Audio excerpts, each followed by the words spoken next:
All right. As chat talks about how humpable Keyfree is, let's start the recording. Welcome back to the Mighty Nine. It is my understanding that episode 5 of the Mighty Nine is the one. It's the one where some shit goes down. It's the one where some stuff happens, right?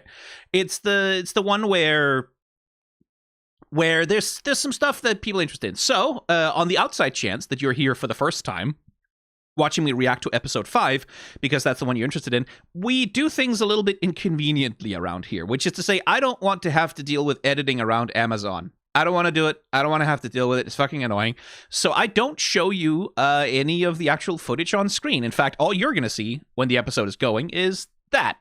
Some subtitles, a timestamp, and not much else, because I don't want to have to deal with it. What you're going to have to do is you're going to have the episode up on screen yourself, and you're going to have to stay in sync with me by the convenience of, well, the timestamp and the subtitles, and also, I'm going to give you a countdown. I'm going to say 3, 2, 1, go, and we go at the same time, and sometimes I need to yap about some shit for, conservatively speaking, 2.5 to 3 hours at a time, and when I need to do that, I'll say 3, 2, 1, pause, and then we'll pause together. And that's the way we're going to stay in sync, right? Basically, all of this is for my convenience and your inconvenience. If you want to see me react to things more conveniently, then you can join the Discord. Well, all of these people up here who are very normal about Keyfree from Witch Hat Atelier and Gojo from Jujutsu Kaisen. And that's a good time. That's a good way to watch it. Or you can become a member of the channel, and then some more convenient versions will also be available to you if that's something you want. Start at $1 a month, so the paywall is as low as I can make it. But you don't have to. If you don't want to, it's fine. You can just stay here and do it the slightly more inconvenient way. And that's okay as well. Yeah, I think that's pretty much all the explanation that we need. So, 3, 2, 1, go.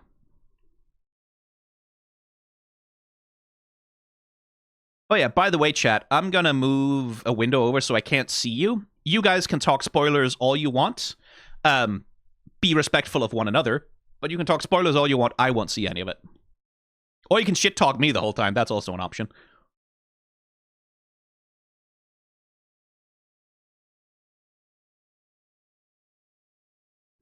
Foreshadowing is a literary device.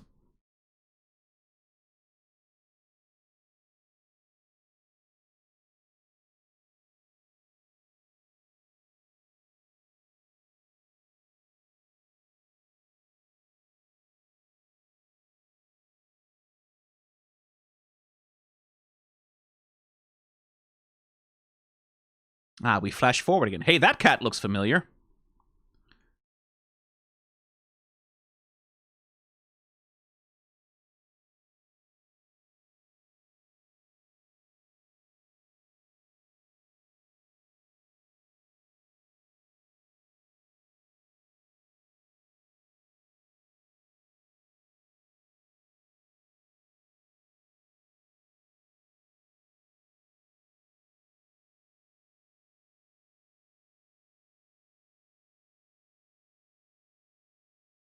Oh, the accent.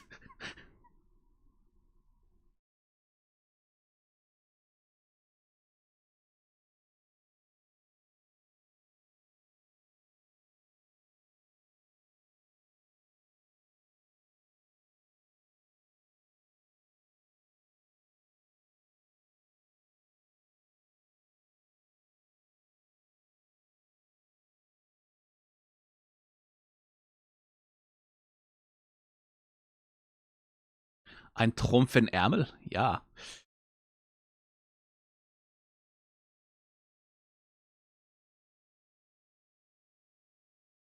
I mean, his accent is better than mine at most times, so, you know.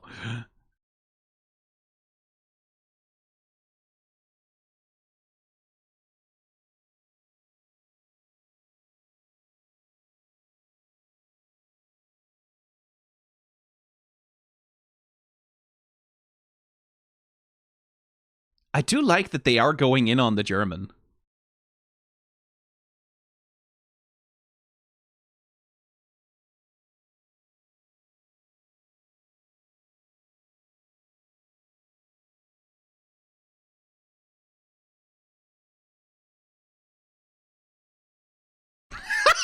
Ein schicke Karre! Okay.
Three, two, one, pause.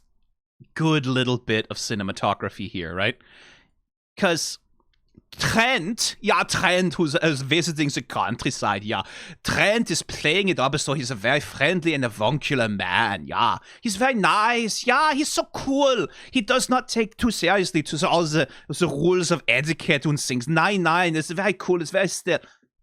Aber also, just a bit of, ich habe mein stabbing people folks behind me, they're here for stabbing folks, but they won't stab you, of course not. No, they just flank me at all times, just in case I need someone stabbed. But I would never stab you. I would never do that. Nein, I'm so nice, but I wouldn't stab you. I just have the guys here who are able to stab you if I need them to, right? It's a little thing. It's just a little thing, but I guess they just insisted that they had to be here, flanking him, being there, guarding him, right? And it's one of those little things like, you could have ordered them to stay outside. You could have told them, take off your helmets, come join the meal, right? That would have been the genuinely very friendly, avuncular, sort of pleasant thing to do, was if his guards like, who cares about rank, who cares about station, whatever. Take off your helmets, put down your spears, come and have a nice home-cooked meal. We're all here together, right? That would have been the friendly thing. But no, it's just that little, just like, no, I'm being friendly right now, but I have power. This little signifier of his command, his rank, his station, his power. Just keep they're there. Don't worry about them. They'll never stab anyone. Nines. They've never stabbed a person. I've never asked them to do that. I've never had to. And I'm not going to have to do that now, of course, because you won't say no to me. Of course you won't. We're friends here. You'd never say no to me, but just in case that you do, like, there's a man with a spear behind me who could stab you. He's not going to do it. I'd never tell him to do it. He's just there. I just need him to be there so that you know I could stab you, right? It's that little... It's a small thing. It's just a little thing, but it is that thing that denotes rank, authority, power, control, and always the threat of violence. I like that. Like, that's a really good way to characterize him. That he's so friendly, he's so, I'm no lord. Nein, I'm not a lord. I'm just a professor from the academy. Yeah, but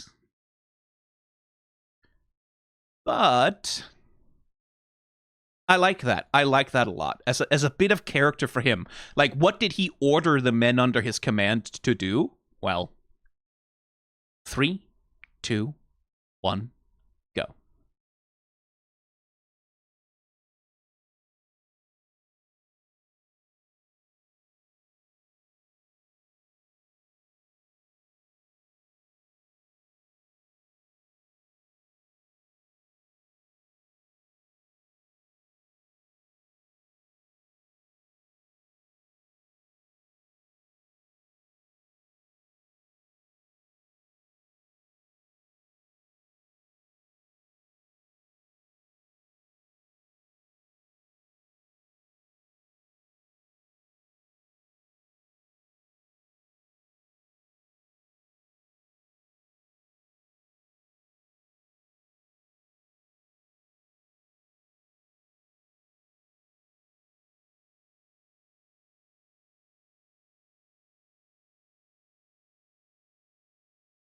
Yeah, good girl.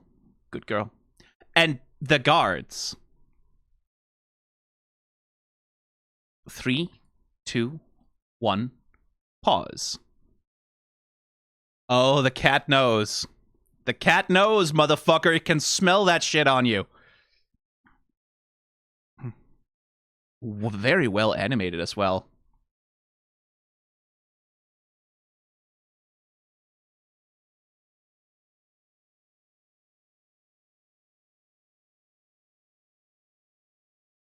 And of course, when that happens, when there is a little bit of conflict, any friction, anything at all,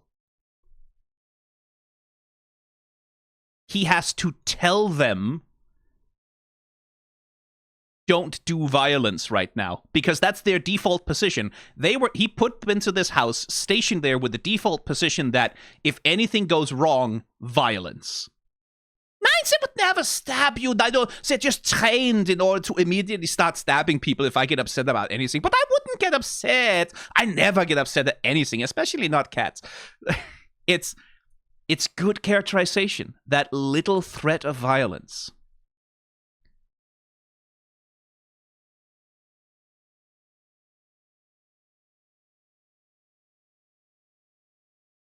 Anyway, 3, 2, 1, go.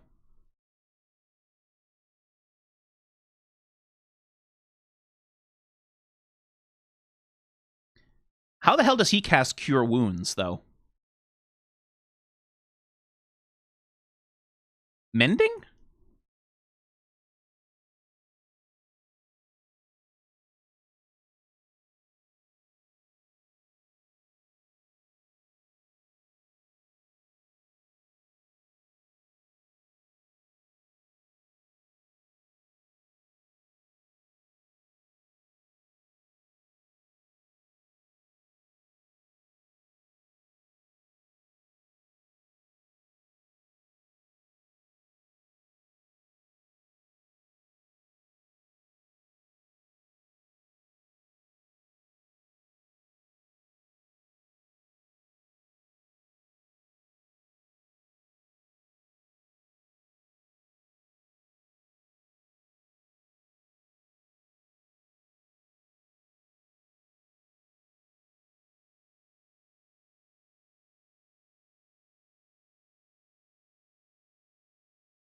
I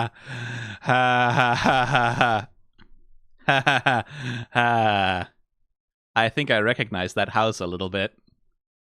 I think I recognize the shape of it a little bit. Yay! Good times.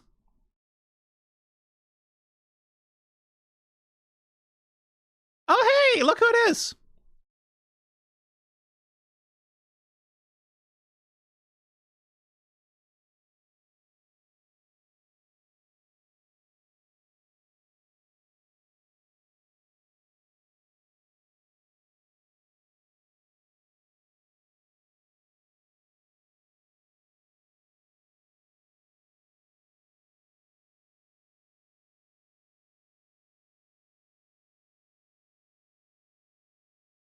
Yeah, I think I recognize that house.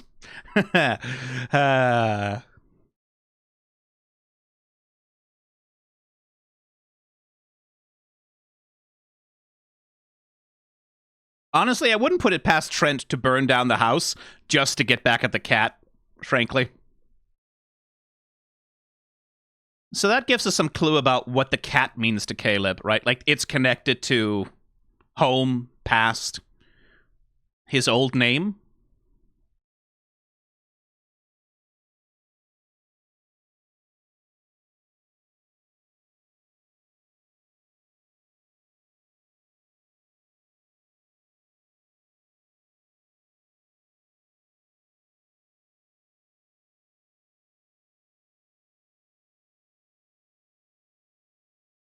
Ew. Well, made her waste the spell slot, I hope.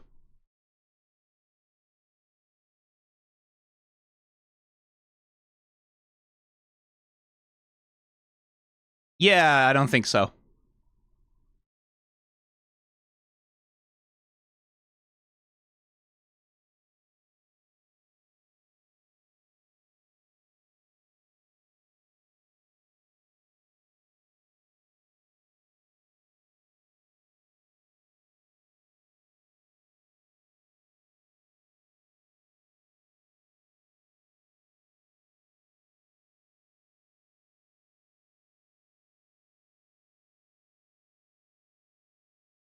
So what's that? Conjuration? Lesser summon?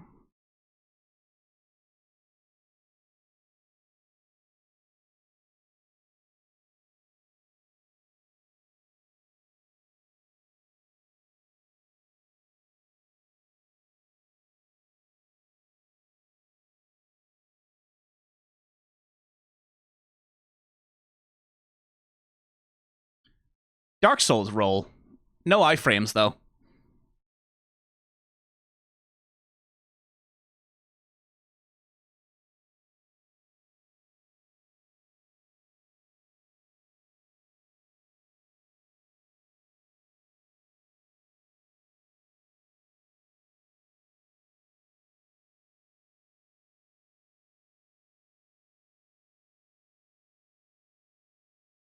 She can just reflect that shit, huh? Ew.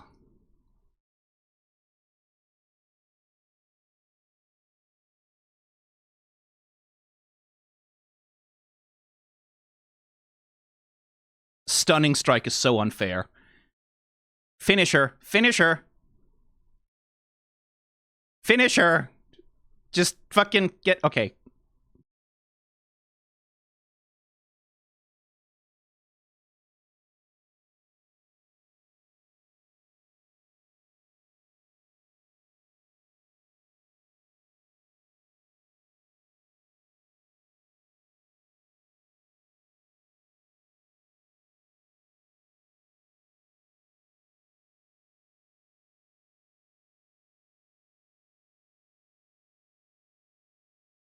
Yeah, no, I wouldn't either.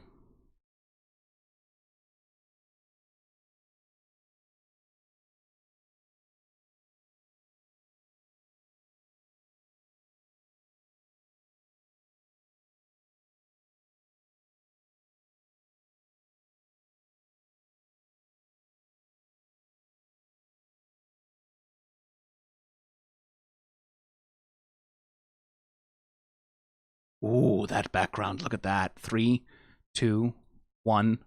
Pause. Again, it's the little things.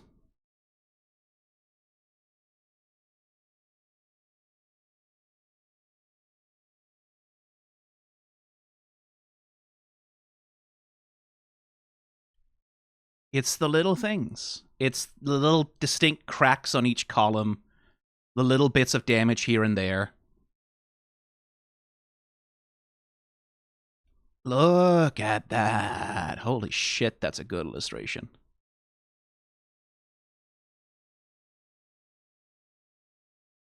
That must have taken for fucking ever. For just one shot.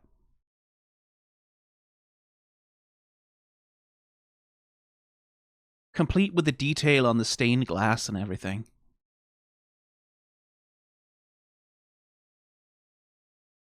That's a gorgeous fucking drawing. Holy shit.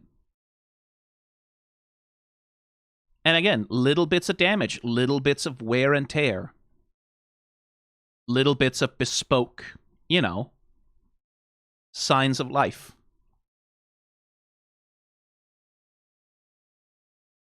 Cracked, missing tiles, inconsistent overgrowth. It's good shit. Oh, hang on. There. 3, 2, 1, go.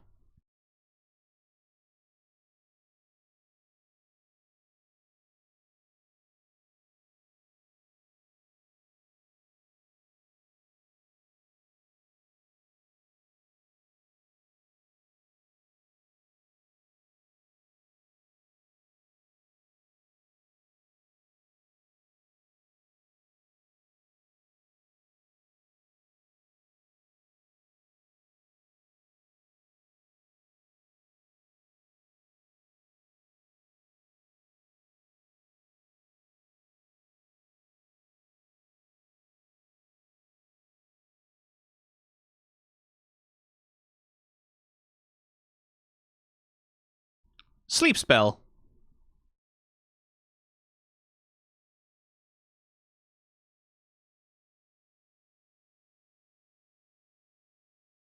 Entangle?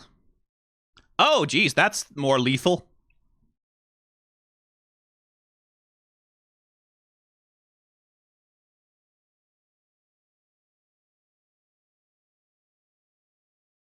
Good observation, I guess.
Really?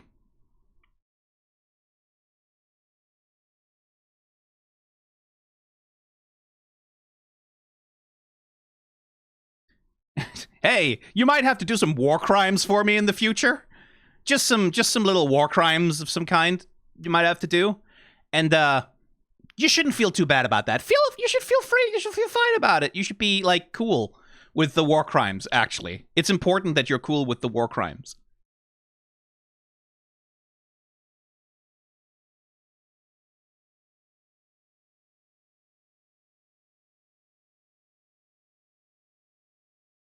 Too much faith in the long rest.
I have a feeling.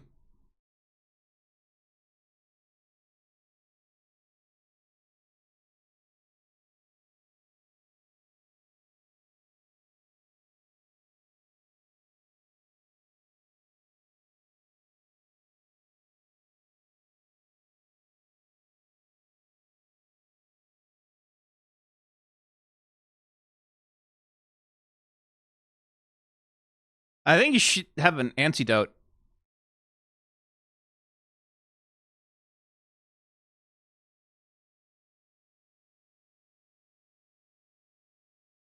Well, that's a way to carry him. Really, we have the fucking room with the lamp?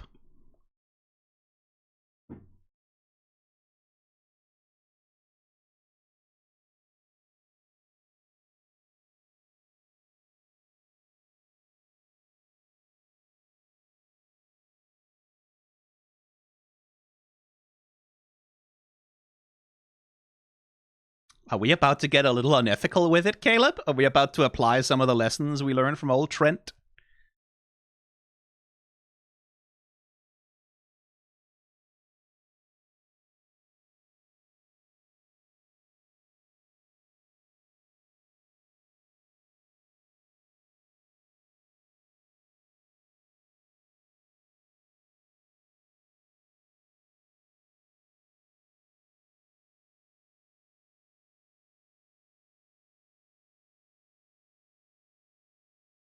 Really should have taken lesser restoration, huh?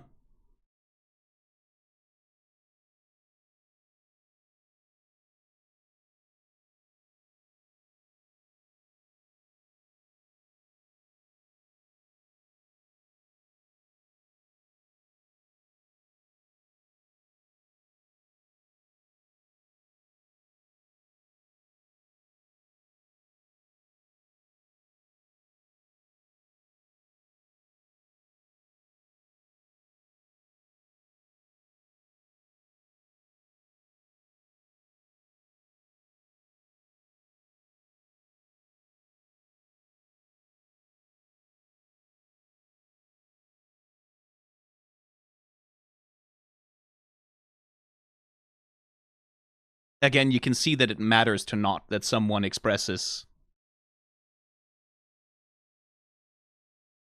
that someone listens to her and believes her. I think you might mean, yeah, actually. Not that you wanted to.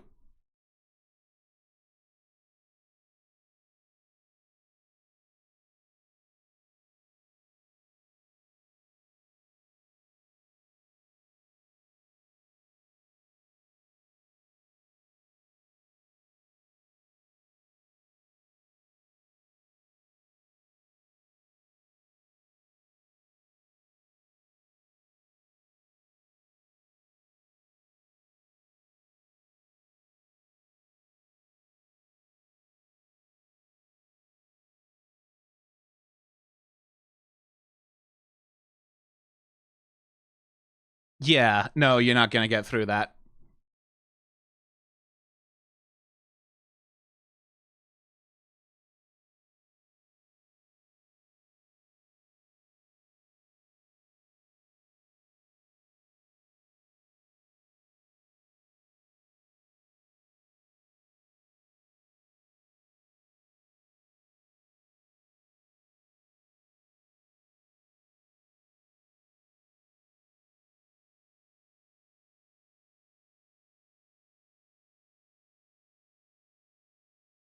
Oh, heat metal.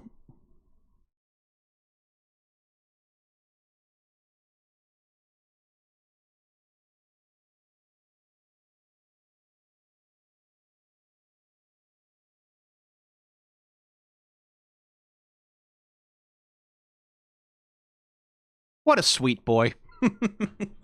3, 2, 1, pause.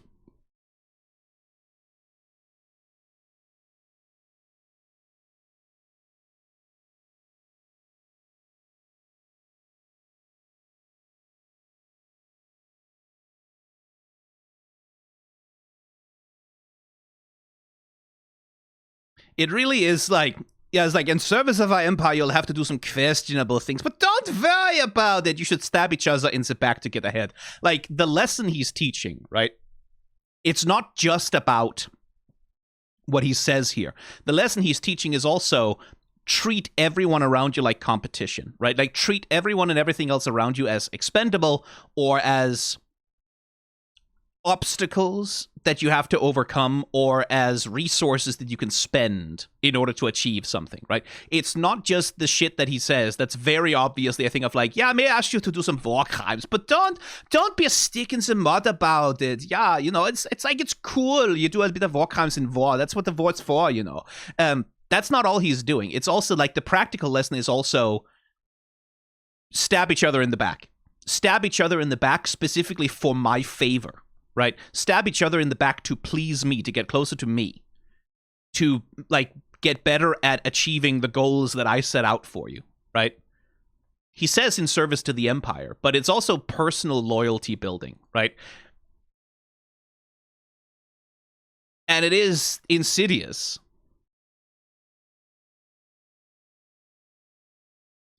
Right? a moment. I have a special task for you three. So he's identified his 3 best students, as it were, right? And he probably knew that well before this test was even. And it's like, oh yeah, no, you guys, you're not dismissed. Special task, yeah, you're going to do a special task because I love you so much because you're my special ones. You're special. You're better than the others. You're better than them, actually. Yeah, you're better than them. And if you have to kill them or to get their heads, that would probably be cool, actually. Like, yeah, maybe it's a little questionable, but don't worry about it. Yeah, kill the others to get ahead. Right? He's teaching his own philosophy also. This is his philosophy. This is how he thinks, right? Everything and everyone else is expendable in service of getting ahead.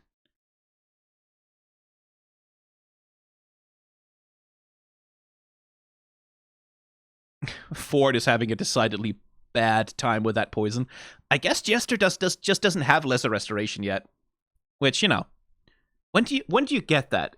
Is that a level 3? Like, that's a 2nd level spell, isn't it? Yeah, that makes sense. I'm trying to game this out D&D style in my head, but I don't have the encyclopedic knowledge necessary.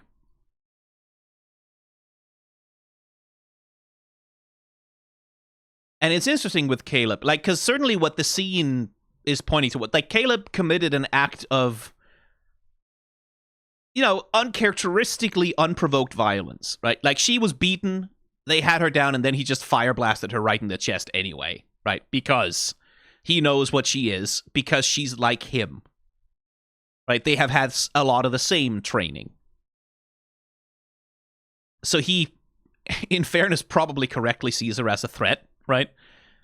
And isn't quite as willing to employ mercy.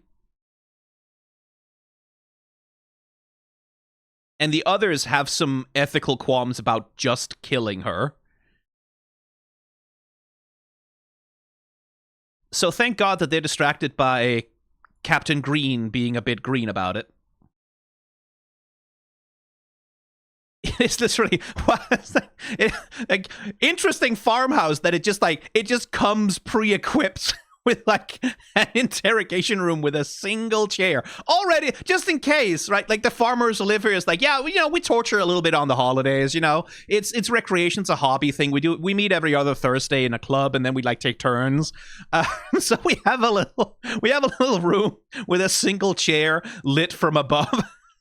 We just have a room for that. Yeah, that's normal in the countryside of the Empire. Yeah, we do us a little torture just for the fun of it.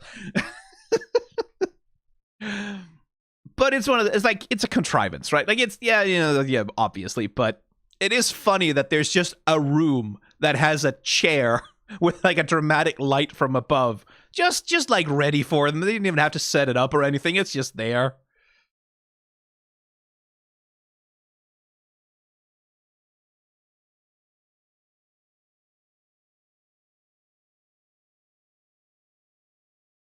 So that chain there.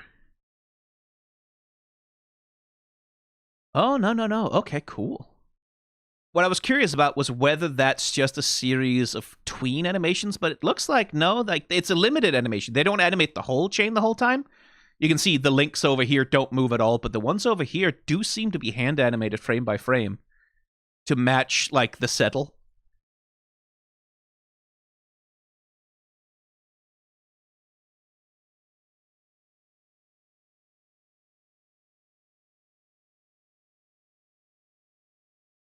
I do like that Nott has poison knowledge, alchemical knowledge that comes in handy here. Again, it's that thing of like making Nott more than just the alcoholic goblin, right? That she has some like specific expertise and knowledge, which, matches a rogue, obviously. Maybe she had to poison her feet, who knows?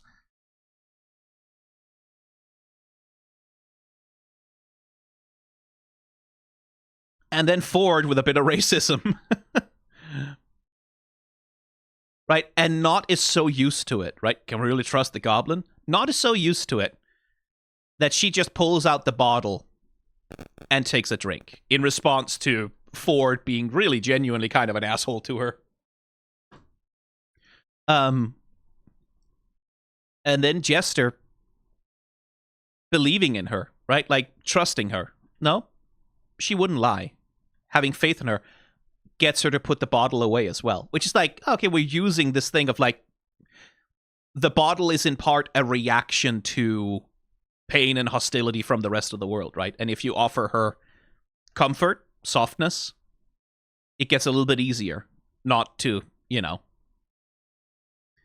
Anyway, let's have some torture. It's always fun when the good guys are doing the torturing.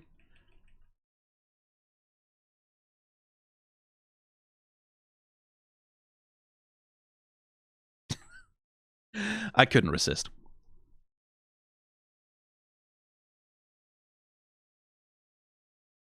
It's a good slap. Like, it's a... Blah. And her animation in general is quite good, also.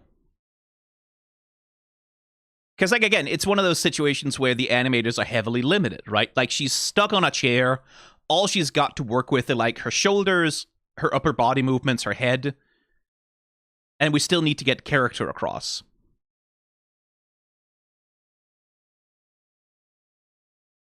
So they're working with that a lot. Like, you can see slumped shoulders, tense shoulders when she's being choked. Because, you would. And poor Bo trying to pull off an interrogation. But the trouble is...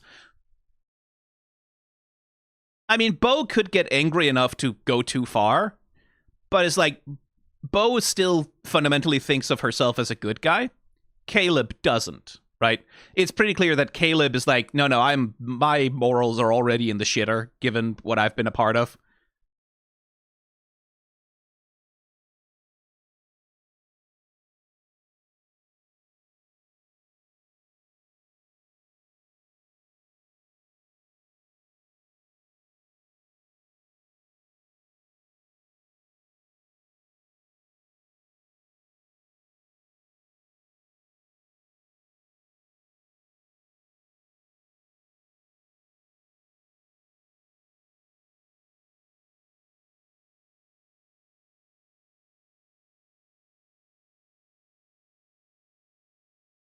It's still brutalizing an unarmed captive. It's still not great, just to be clear. Even if Bo isn't actually capable of going all the way to a murder, but...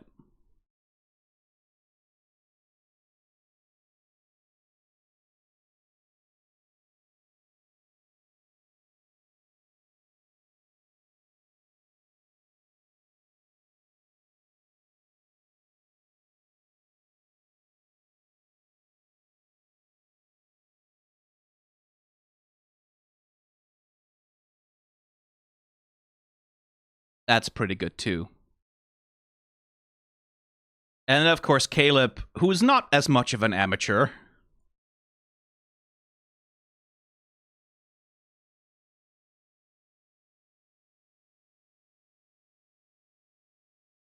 Oof. The animators do, they do a good job on her showing the pain.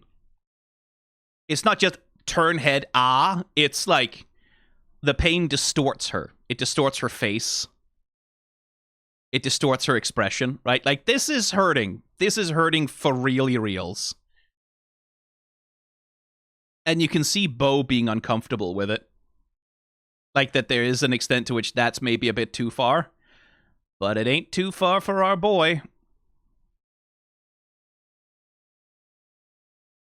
3, 2, 1, go.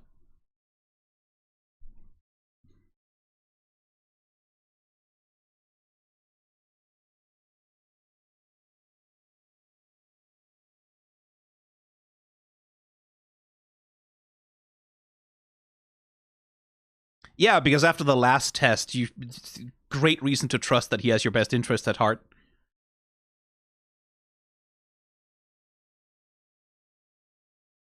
Oh yeah, no, this is it's another room with with a light overhead and a chair. Yeah, that's fine. Don't worry about it.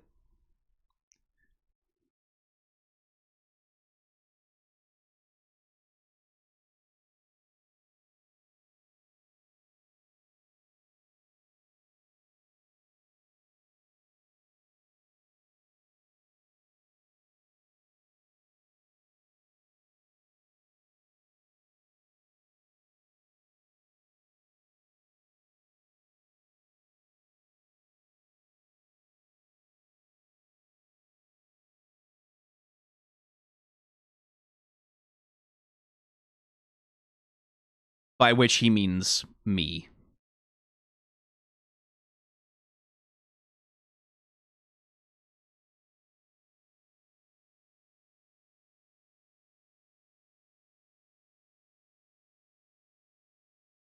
He's going to tell the two of them exactly the same thing.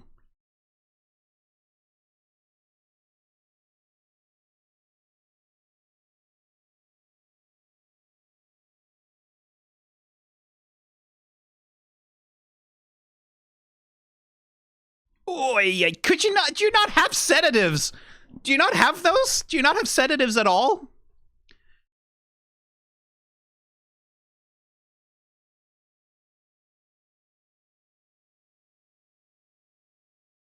Do you not have painkillers?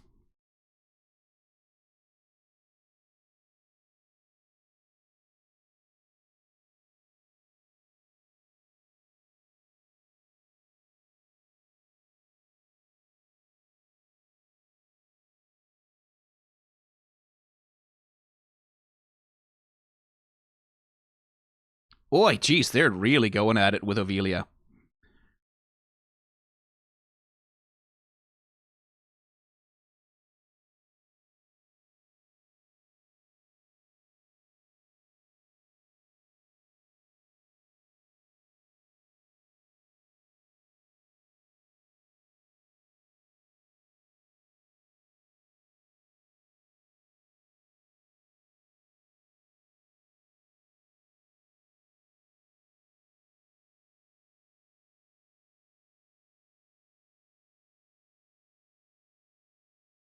That's probably true.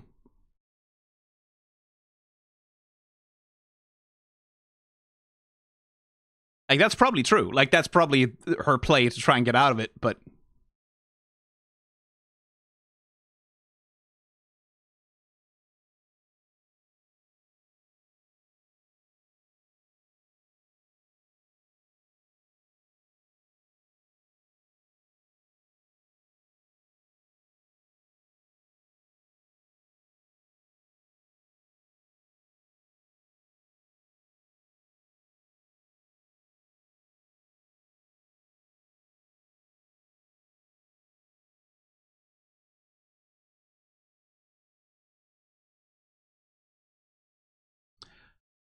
Not quite the point. Okay.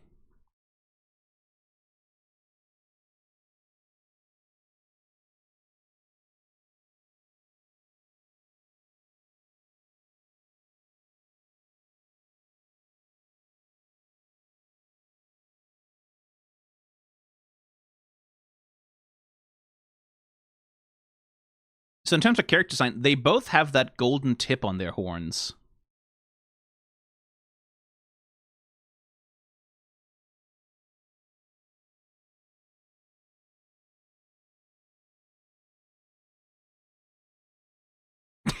Very good.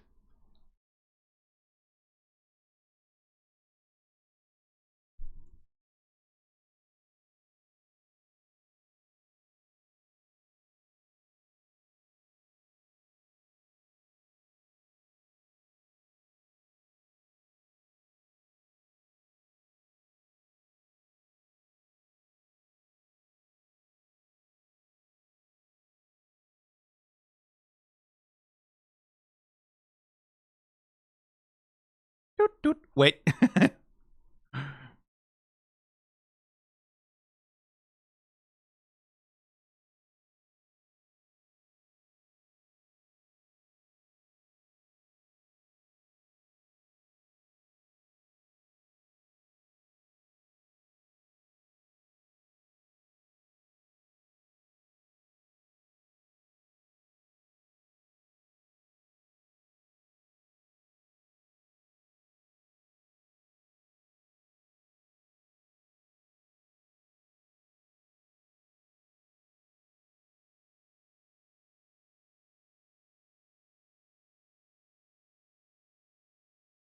Ford, could you just, like, be...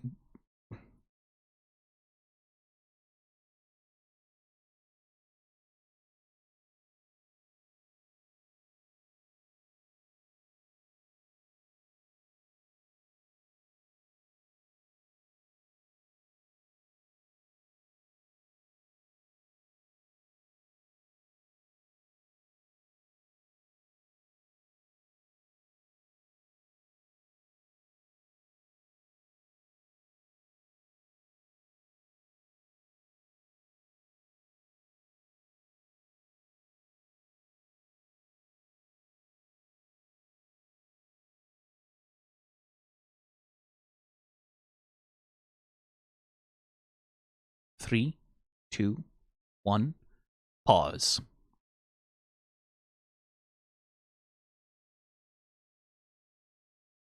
Ford, if you could just stop being racist for 2 seconds, though. If you could just for 2 seconds stop being like, goblins, you can't do shit. You're not, motherfucker, you're a half-orc or something. Like, you can't tell me you've never faced, oh, well.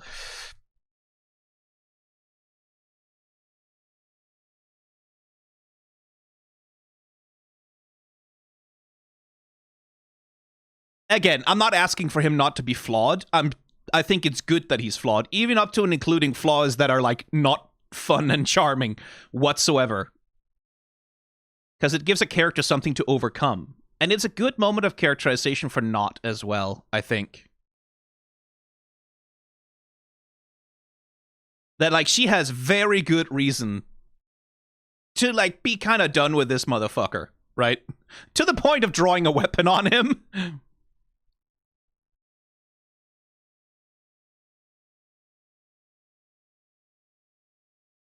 But also, like, there is that impulse to empathy in her that seems... Really, that seems like her main thing, right? Empathy seems like her main thing. When someone else is suffering, it seems like Nott's immediate response is to care for them. And the cynicism, the anger, the violence, all of that, that feels like it's layered on top of that fundamental impulse.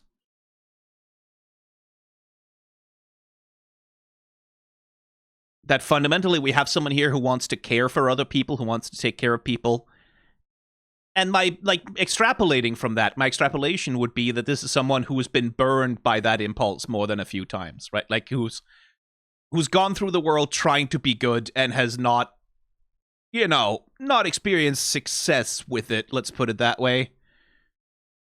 Someone who's been beaten down into the cynicism that she's in now. Again, because that does, for me, seem to mirror Caleb, right? Caleb also seems like someone who, at the heart of hearts, really just kind of wanted to do right by his family, right? Like, wanted to learn magic, wanted to go to the academy and like, earn a good wage and serve his country, and, well, rather had that turn against him as well, more than a little bit. One wonders, did he just, like, operate those crystals out of his arms eventually? Like, how did he get rid of them after they got in there?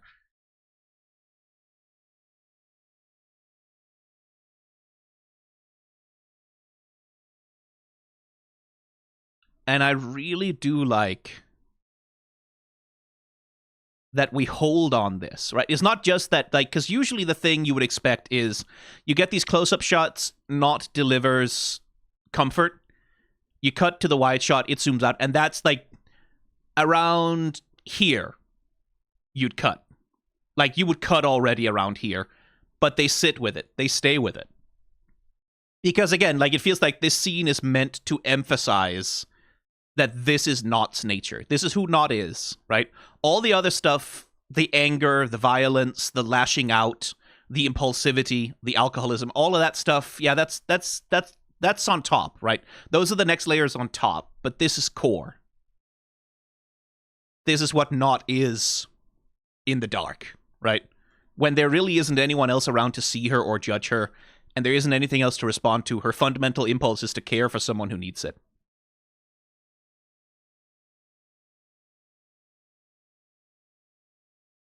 And I like that. I like that they hold on her singing a lullaby. It makes me think, like, was she a mother at some point? I don't know how old she is in goblin terms. But certainly she's someone who has some experience with this shit, right? That's the other part of this that feels like... It feels like she's done something like this before. Again, maybe that's the alchemist we're talking about in this case. Is someone that she cared for in presumably his dying days. Or until something terrible happened to him. Alchemists do have a tendency to... They mix substances together that sometimes don't agree with each other, so things can happen.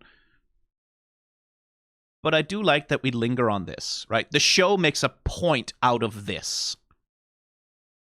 This is important, right? The things that are important in a show, generally speaking, are the things that it spends time on, right? Because time is... And this is something you can apply to pretty much all animation. no resource is more limited in animation than time, because every second of animation, every second of footage, every second of anything costs money. And in animation, it costs a lot of money, right? In film, you can shoot a couple of extra hours of footage in a movie or in a TV show of characters. Like, you try different takes on the scene, you go back and forth. Like in animation, it's like when you commit something to film, when you commit something to like the final thing, and shit ends up on the cutting room floor, of course it does. But when you commit something to, we're gonna animate this, we're gonna render it, we're gonna score it, we're gonna do all the shit that it takes to get this thing through post-production and into actual full release, that's money. Every second on the screen is money, right?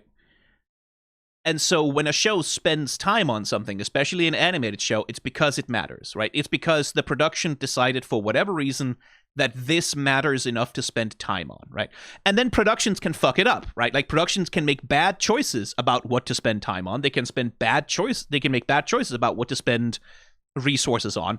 That happens all the time. Just watch anything from the studio Go Hands or Murder Drones. That's certainly my critique of Murder Drones, is that the show often spends time on things that don't seem to be the core of what it actually wants to say. That was certainly part of why I fell off of it. Shows can make bad decisions about it, but generally you should always assume, you should make the assumption in good faith that the things the show spends time on are the things that it wants to communicate. And for me, thus here, this whole scene is like, this scene is making a point, right? It's making a point about Nott. It's making a point about who she is, how she treats people, and how you should feel about her. She's someone who will get vomited right in the fucking face. Right in the face by someone who's just been racist to her. And still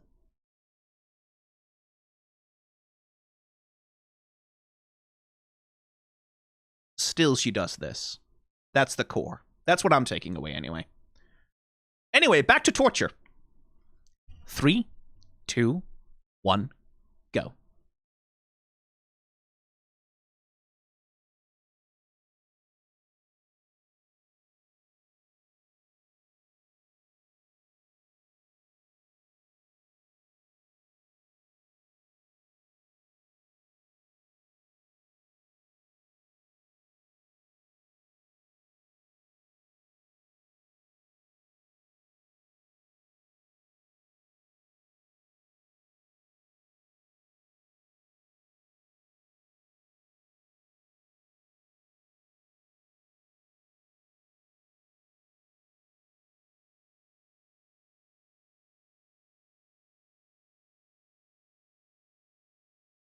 Is it?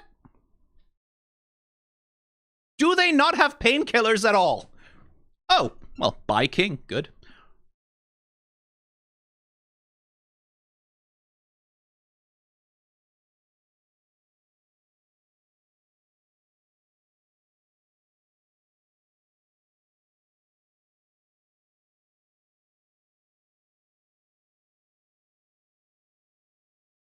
Is it?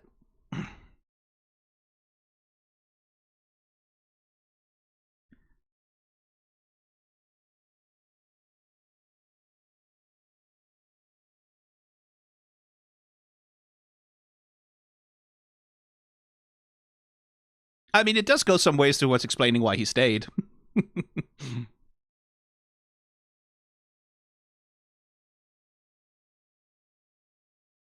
And at some point, there's going to come the demand.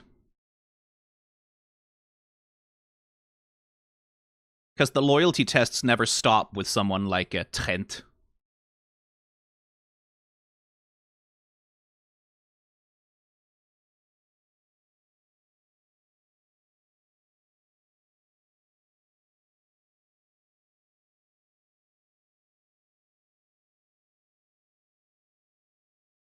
Oh, that's horny. That is transferring the hair, that is extremely horny. Holy shit.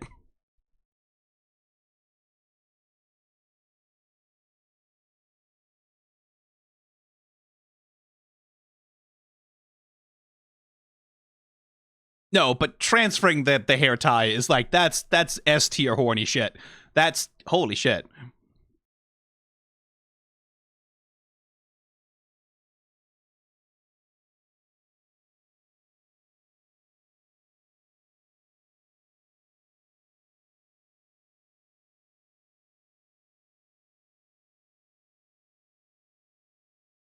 Music to your what? Oh, you need to work on that line, dude.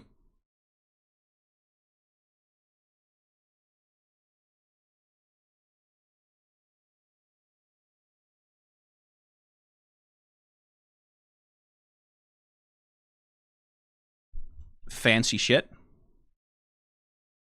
You don't think you should hide your faces doing this?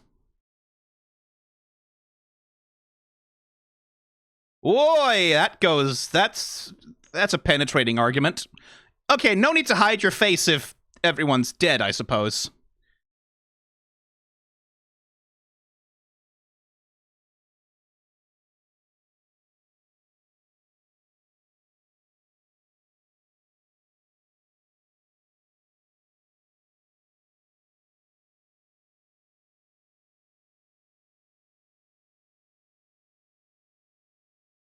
Detect traps, detect invisibility. Detect magic, I suppose.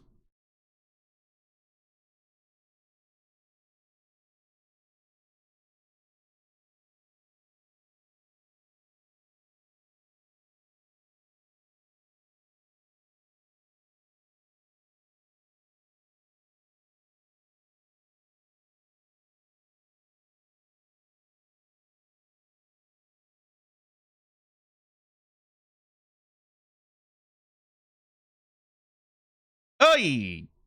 Someone failed a wisdom check.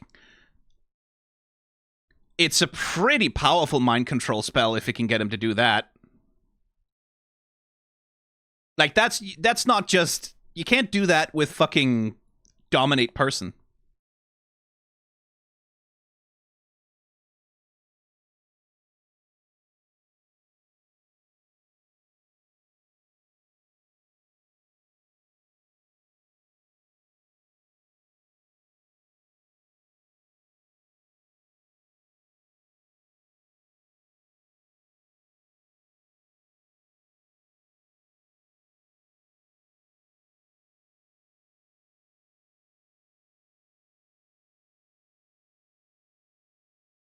Yeah.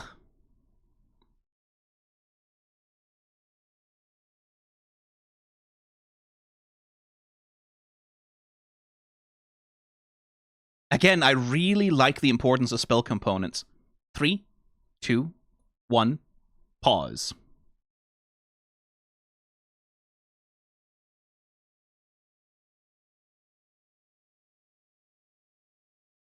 This bit was quite gorgeous. Like, it's a nicely done spell effect, first of all. It looks like... What is that? That's like... Yeah, they double the drawing and extend it. Like, literally just size her up a little bit. Like, they take the drawing, size it up a little bit, and then they apply some, like, transparency shaders or something on top of it. That's a really cool way to show, like, a telekinetic lift.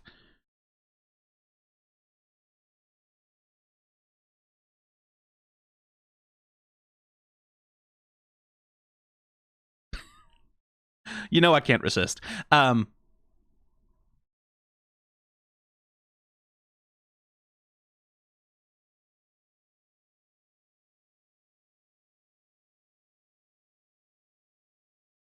Father still loves you. Yeah. No, he doesn't. Oh, dear.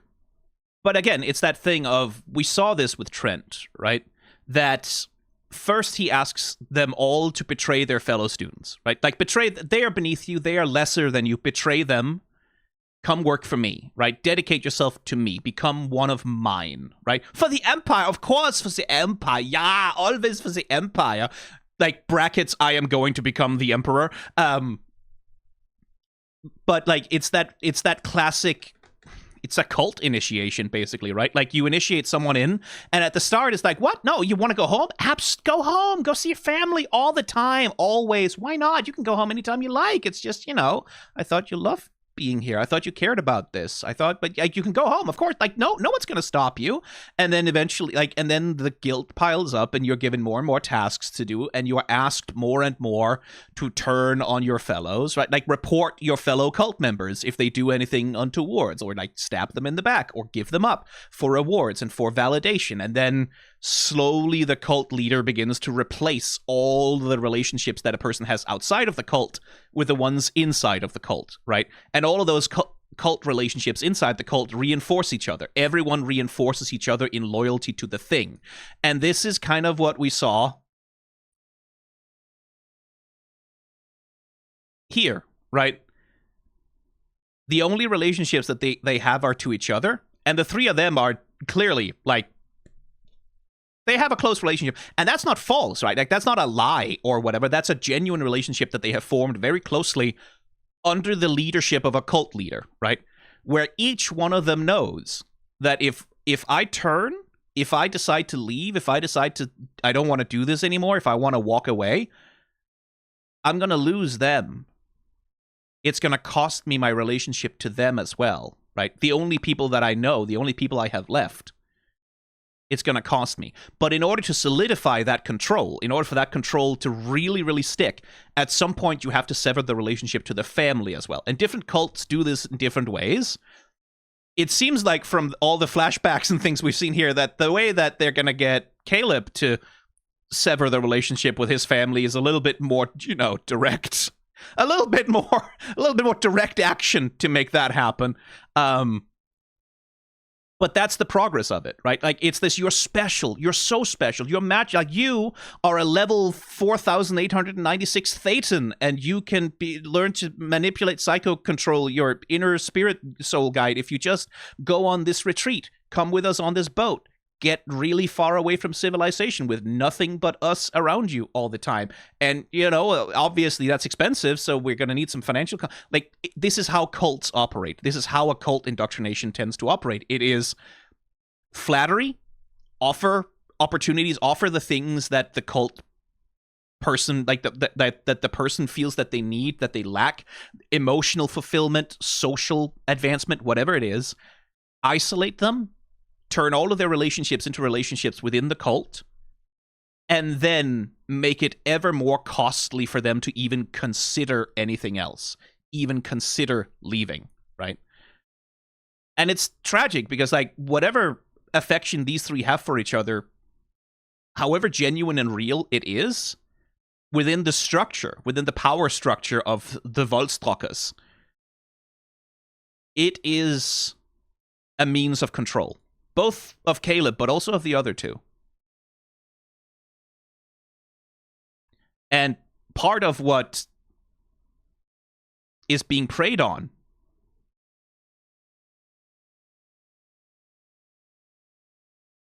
from Aurelia here, right? She's preying on this. Like, you are part of the cult. You can never not be part of the cult. You're a Volkstrocker. You'll always be a Volkstrocker. You don't have any other option than to be a Volkstrocker. You'll never, ever be anything else. You'll never have any other relationships. Only the cult is home to you. Only the cult. Father still loves you. You're a killer. You're a murderer.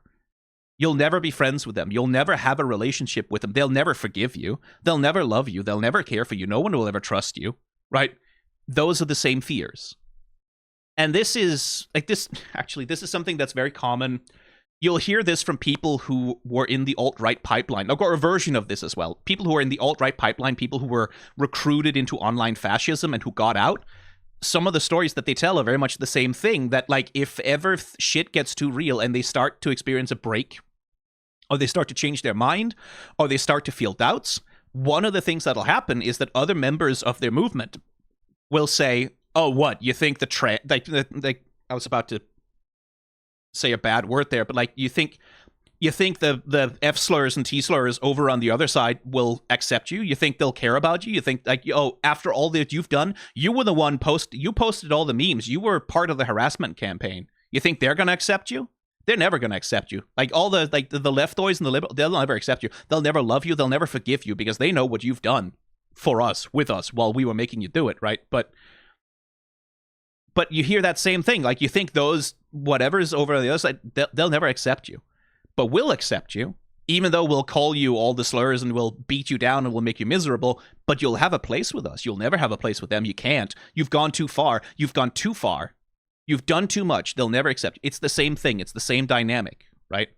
And that's something you can look out for in your own life, by the way. If you have relationships where someone is trying to convince you, well, no one else will ever care about you, or you've gone to, like, you can never leave this. You can never leave this group. You can never leave this community. Even well-meaning communities, even communities that are otherwise quite positive and healthy and helpful, and that aren't necessarily cults, that aren't necessarily like the far right or fascism or whatever. Even very positive communities, fan communities. I've seen this happen to fandoms, right? Can still develop these dynamics. Like, these dynamics can still exist there. This dynamic of, well, you're with us, that means you can't be with them. That means you can never, right? You can never be a part of something else. You can never go somewhere else. You can never be a part of another friend group. You can never, like, even within friend groups, it can happen that, like, these high control dynamics develop. And not because there's a cult leader, and not because anyone's evil, but because they are a social modality. Like, they are a mode of human social interaction that's worth looking out for and being careful of. Because when you run into it, it's good to know that that shit is unhealthy. Right? Like, this isolation, this, like, you can never... The in-group is the only group you can ever be a part of. That exists everywhere, and it's always wrong. But that's what she's playing on, right? Like, that's the anxiety, right? You're a killer, follow your instincts, kill her, come home, father still loves you. That's what she's playing on. And she knows how to do that because she has exactly the same vulnerabilities, right? If she's ever thought of leaving, if she has ever thought of, maybe this shit isn't worth it, if she's ever had those thoughts, these are the internal thoughts that she's had to herself. Well, I can't because I'm a killer. And father loves me, but no one else ever will.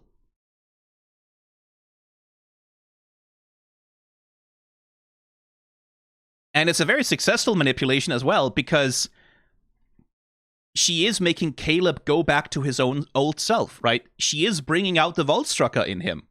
She's bringing out the person that Trent shaped. The brutality, right? The willingness to employ violence, the unwillingness to talk, the unwillingness to listen. He is afraid to speak with Bo. For good reason. Like, Bo is not necessarily someone who seems like she'd be particularly tolerant of those revelations. Certainly not here. Certainly not now.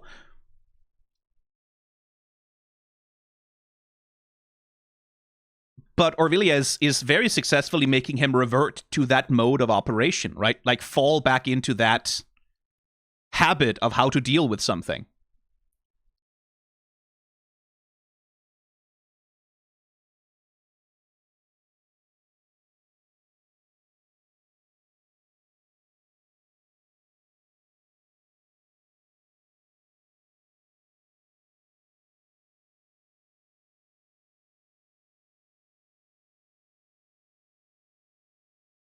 Why did you put that there, by the way? Why right there? Like, just don't put it in the room with her.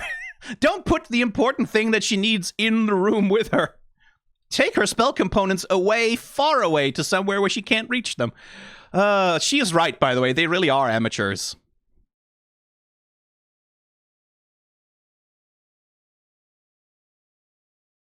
Me going to the fridge at 3 a.m. for more maggots.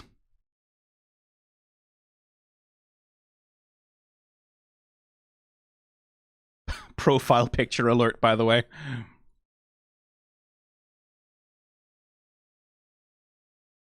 All right, let's see how they handle it. 3, 2, 1, go.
Is he about to say burn them?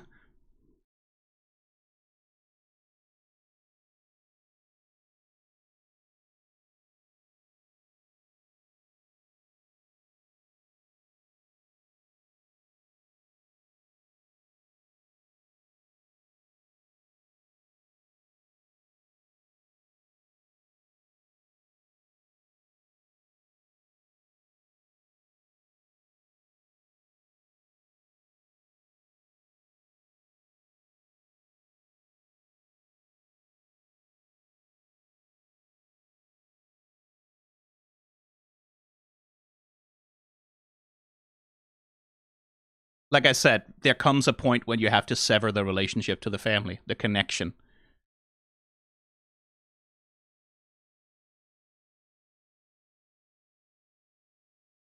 Oh, they're really hamming it up on her animation, aren't they? God damn.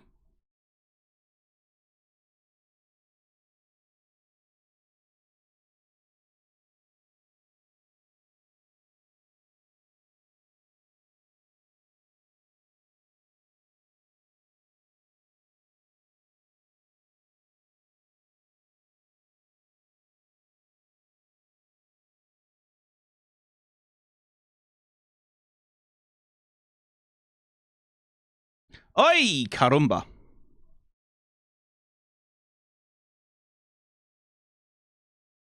3, 2, 1.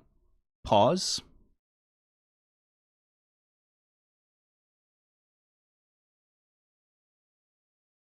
Yeah, they're really going for it with her. Animating on 2s and 1s. You can see, like, she has this staggered rhythm because her leg is fucked up. So she walks like, There's that rhythm to it. And the way they do it is...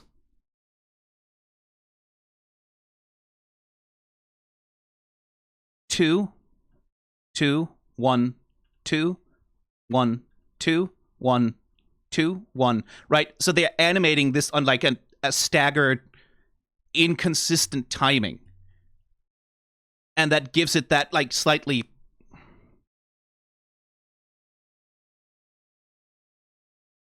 And again here...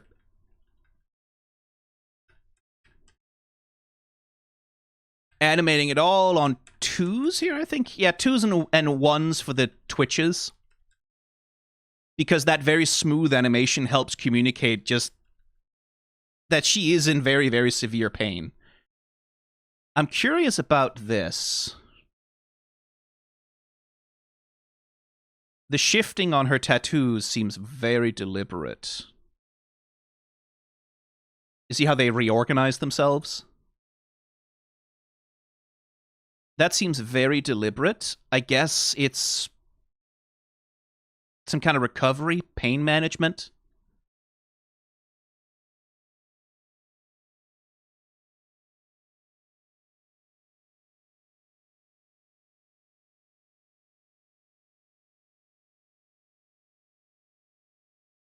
Oh, that's cool. Look how it's drawn, too. I mean, I guess on YouTube you're probably not seeing very much here because, again, it's so fucking dark, but...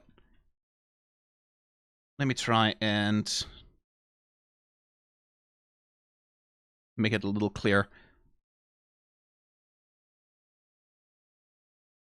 Lots and lots of jagged lines that follow, like, the motion of the thing. And, like, all those jagged lines help keep it... It looks like it's in motion even when it's standing still a little bit, right? And it all helps it, like, really get that sense of, like...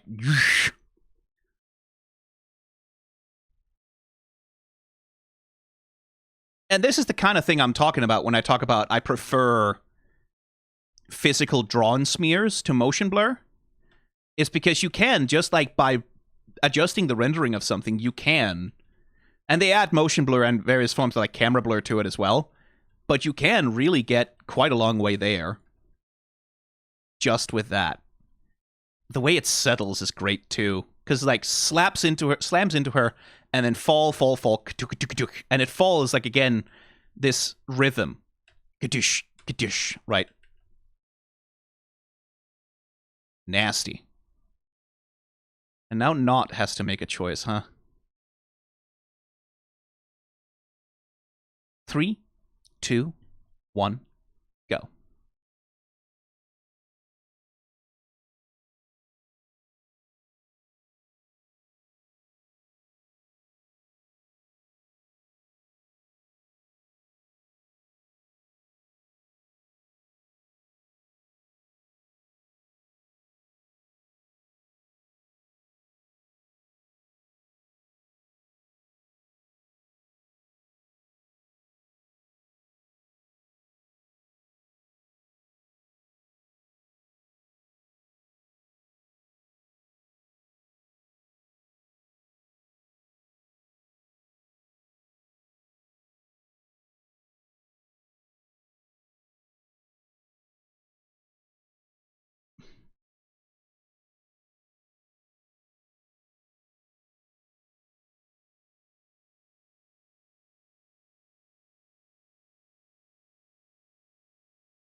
Acid spray?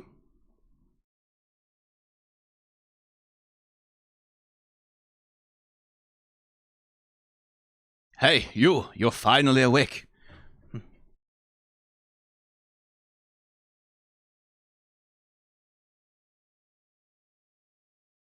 Oh, he has to do it himself, huh?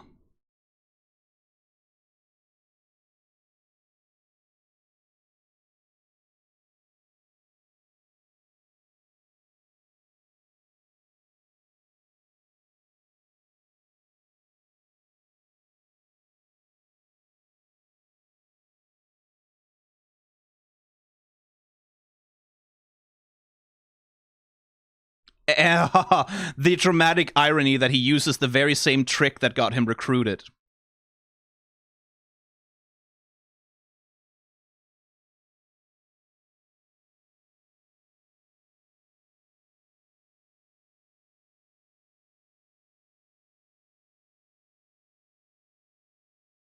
Grim.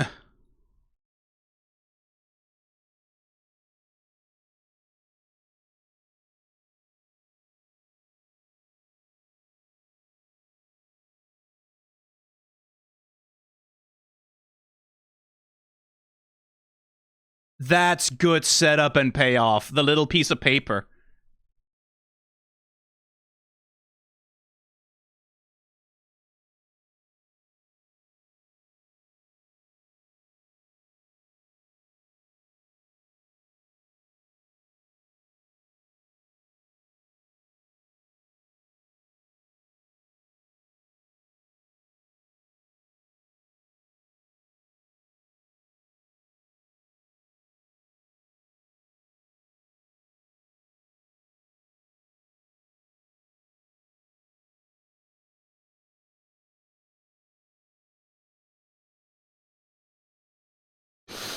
Jesus.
Yeah. No shit. 3, 2, 1. Pause.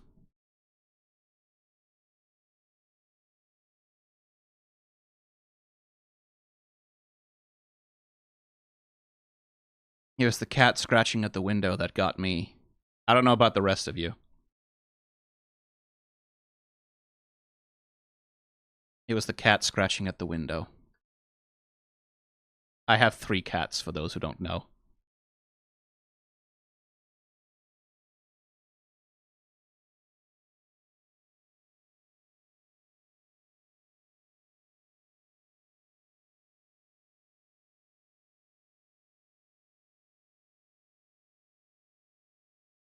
Yeah, I'm gonna need a minute. Hang on. Before I go back and look at that in detail.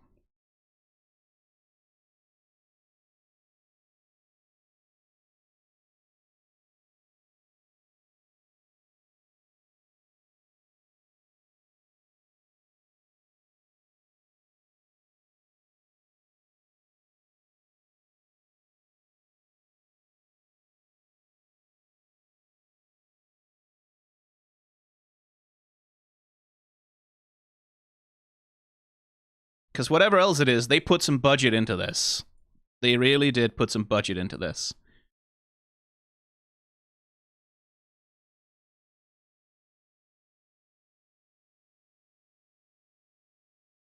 I suspect I'm not the only one getting Castlevania vibes from her character design either.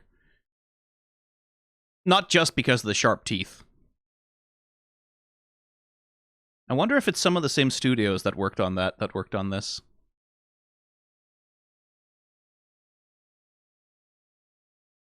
And I do like that the animation is not at all afraid to distort, right? This is a thing like... There is definitely animation in anime that, like... You always have to have an approach to being on-model versus off-model, right? One of the criticisms Steven Universe often got was that the characters were very inconsistent from episode to episode, right? And sometimes from shot to shot, they could be quite inconsistent in terms of size, in terms of proportions, in terms of exactly how they're put together. And part of the reason for that was because Steven Universe was largely a board-driven show, right? Like, so the board artist, whoever was doing the storyboarding, whoever was handling that, also had a lot of, like, responsibility for other parts of the show, including on, like, what's the proportionality? How much is the character on model? Well, the board artist has a lot of freedom to choose how they want to present the character in a given episode, which leads to a bunch of inconsistencies, right? But it also, like, one of the advantages it leads to a lot of uniqueness. It leads to a lot of specificity, right?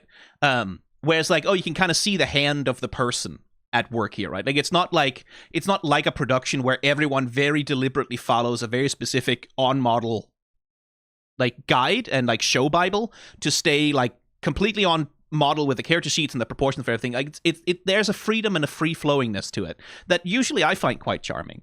And in the question of going on model versus off model, like, very controlled productions that are very, very, like, fixated on staying on model, or otherwise very cheap productions where they don't really have the budget to go off model, right? Because staying on model, one of the things about it is if you stay on model, if you always draw the character the same way and you don't go in and make a bunch of alterations, that means everyone can work faster, right? It means the in-betweeners can work faster. It means like the show can be assembled faster.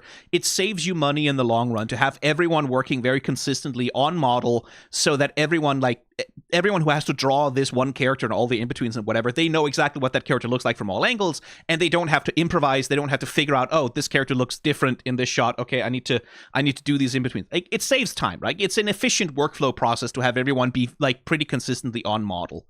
And sometimes that pressure to, like, not go too far off course, not to go too far with an caricature, not to go too wild with something, can also lead to characters that are kind of stiff and a little bit lifeless because they always stay on model. They never open their mouths so wide or, like, really distort themselves over the course of regular scenes, right? Like, and it's fine. It depends on the genre and everything. All of this is to say, Jesus, I went off on a tangent there. I'm trying to delay going back to Traumaville. All of this is to say, I do appreciate that, like, when they decide to fucking go for it with a character like Orbelia here, it's like, we don't just keep her on model. We don't keep the head shape the same. We don't constrain her. When she opens her mouth to spit poison, she opens her fucking mouth, right? Like, the whole head hinges like a fucking snake, and then we get, like, wah. And that's going to come into play with Caleb also.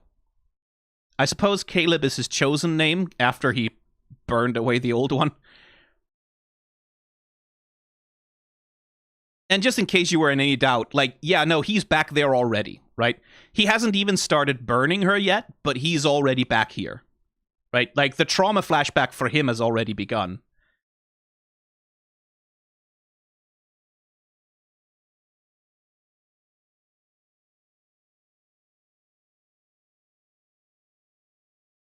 And just...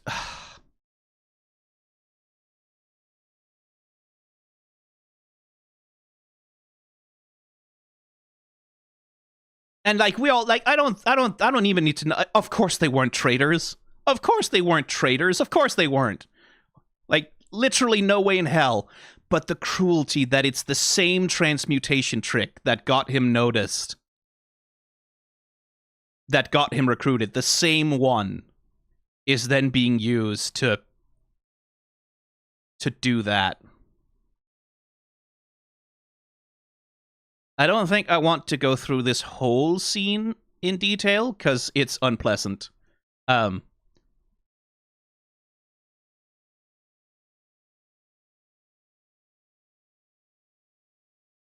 I'm going to skip ahead a bit.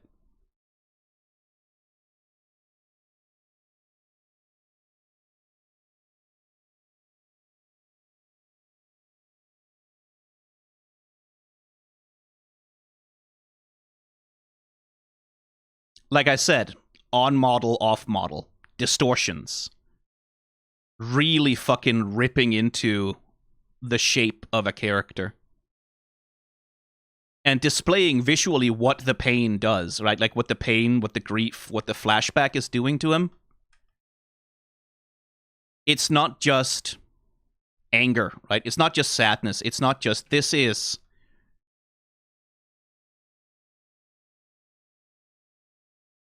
It is physically tearing him apart, right? Even as he's tearing her apart. He doesn't see Orvelia at this point. He doesn't see her. He sees that moment. He sees himself. Whatever he's lashing out at, it's not Orvelia anymore, right? He's lashing out at that. He's lashing out at that memory.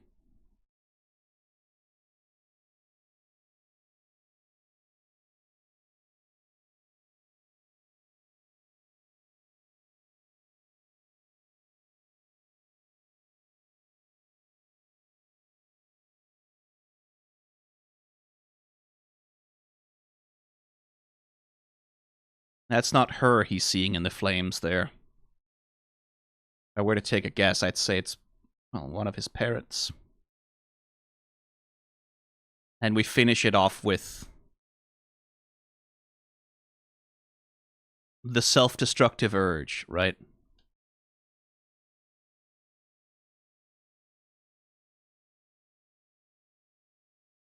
If what he's seeing in the flames there is a parent, right? Like if he's seeing his house, right? What if I could go and save them, right? I could go and I could still... Because he's fully in trauma flashback. He's not here, right? He's not present. I don't think he even feels the heat from the fire. Not really. Until...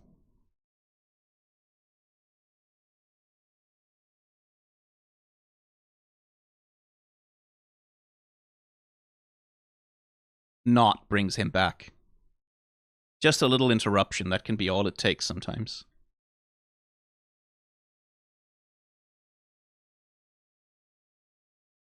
And yeah, I don't blame him for passing out after that. I don't think there really is a way to...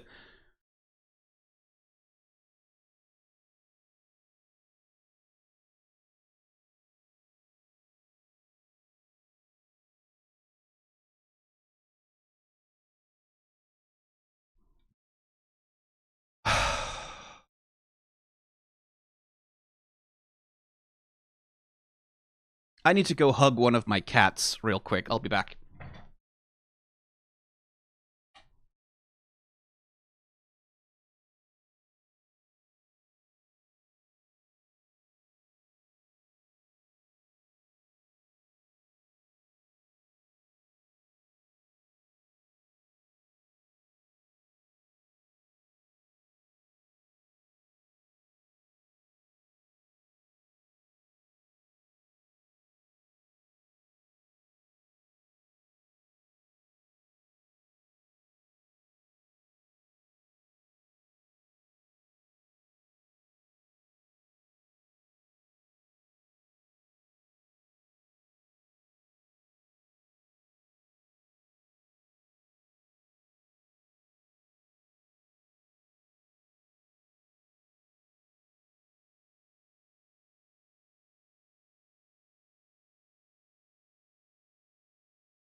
Okay, that's better.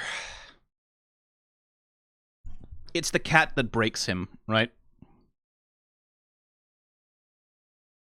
That's the thing he can't... That's the thing he can't rationalize, right? Because, like, my parents were traitors. They were traitors to the Empire. This had to happen, right? This had to happen, but the cat was fucking innocent. Right? Like, it's like there is no rationalizing the murder of the pet. There is no rationalizing that. That's just a murder. And so that's the little thing, right? Like, he probably was in a place where he could rationalize killing his parents. Where he is like, he'd come to the point of indoctrination that he was like capable of killing his heart through that. But the cat...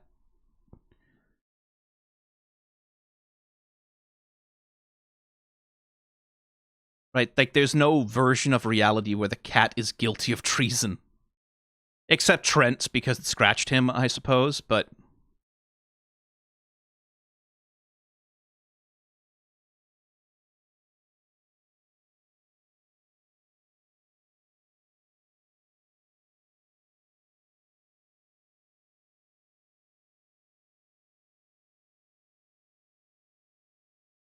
Yeah, change.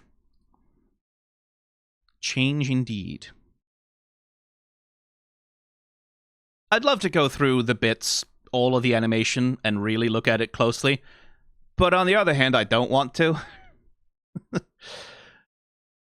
Like, on a technical level, yes, absolutely. Like, I could certainly, like, it's not as though I can't turn off my heart as well, right? I can distance myself, I can dissociate, and I can say, okay, we're looking at this as a piece of technical animation, we're not engaging with it emotionally. I can do that. It's not as though the thing itself has any power to hurt me. But I don't want to do that. Because why? Should I do that for this? I don't think it's necessary for this. I maintain that sort of thing for other forms of challenging art.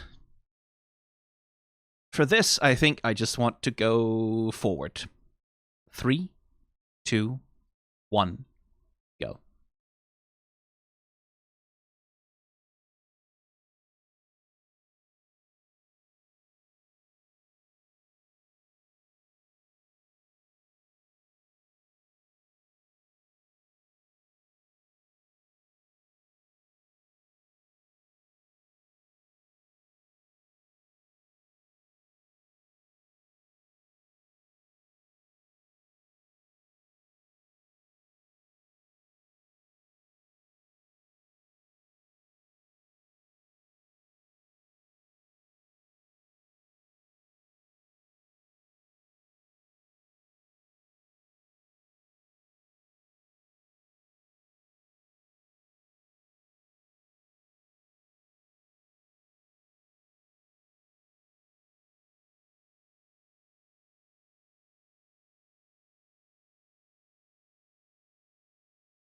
Yeah, but... Yeah, they...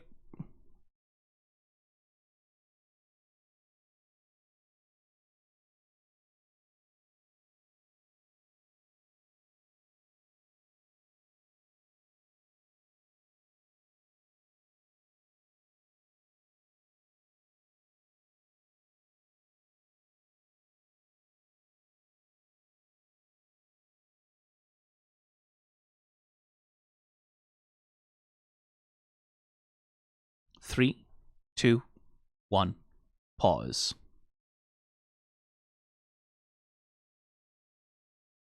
Yeah, Nott, I don't think you're wrong. I just think, yeah, he's kind of the parent, too. Like, I don't think it goes just one way, but she's right. She's definitely right.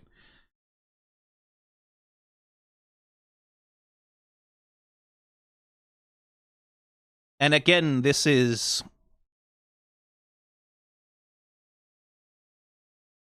If we take it that part of Nott's pathology, right? Part of Nott's neurosis is self-hatred. I'm not worth anything. I'm a goblin. I'm a piece of... Like, because that's the way she reacted to Ford being a racist asshole to her, right? Like, was like, can we trust the goblin? Well, he has a point. You can't trust the goblin. Except, yes, you can. you can trust the goblin. The goblin has proven it pretty definitively that you can trust the goblin. But she just like reflexively agrees with him, right? Like, yeah, that's pretty much what it is, right? Like, I'm a goblin, I'm a piece of shit, who cares? I'm gutter trash, I'm an alcoholic, who cares? And so there is this, if there's a codependence here, right, that Nott is like, well, I can be worth something if, right? I can't achieve much. I can't be worth very much because I'm what I am. But if I can keep him safe so he can get better and stronger and achieve great things, if I can turn him into a great man, then I can have done something good, right? Like, I can achieve that way. Then I can transcend my nature through others, right? Which is, that is definitely a parent dynamic. Like, there are parents in the world who are like that.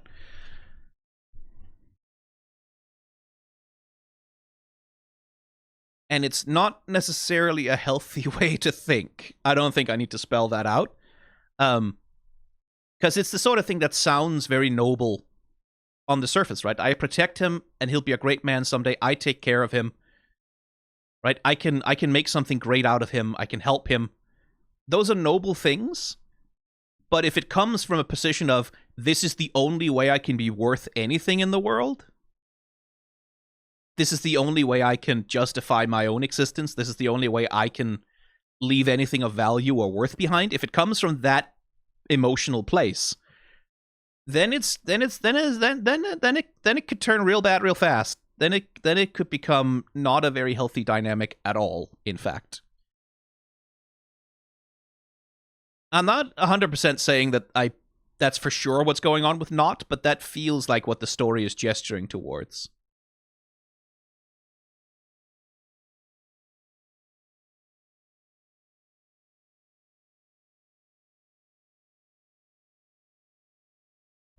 Three, 2, 1, go.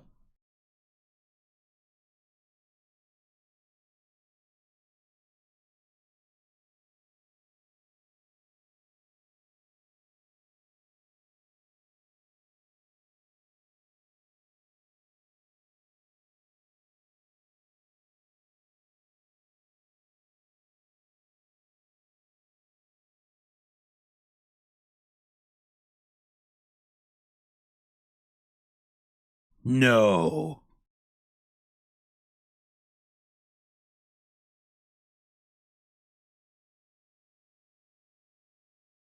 And so we bookend where we begin. Yeah. Which is a good way to do it. Like, I will say, like, the fucking Mark A. Franklin Williams, I kudos on this one. Like, just on the craft of this episode, absolute kudos. The setup and payoff in this episode are absolutely fucking immaculate, right? Setting up the fucking, like, that the very transmutation spell that got him into the academy is also the thing that he will use to, complete his horrible character arc. Setting up the paper, right? Like, setting up how the spell works, and it's like, yes, this is a test to get you into the university. Yeah, that. Setting up the test and how it works, so that when Orwellia reveals the piece of paper with his name on it, and he set it on fire and got it sent, like that, just from a writing craft perspective, like having all of that little bit of setup and payoff and setup and payoff, oh, beautiful. Like, that's genuinely gorgeous. That's genuinely gorgeous script writing, I think. And you should feel proud of that. And again, I like the abusive cult leader dynamic that Trent has with his underlings. Right? Because, I mean, in a more rational world, right? Orwellia seeing Caleb out here having a group of other people, right? Having found a way out. If she wasn't so successfully indoctrinated, that should be an incitement of doubt, right? Like, wait, hang on. It's possible to leave? A person can leave and have other people, right? And she's not in a position to be capable of understanding that because, as we see in the scene, right?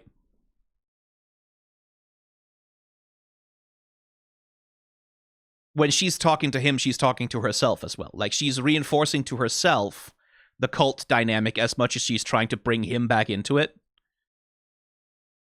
Like, you're a killer, you're a murderer, you'll never be anything else.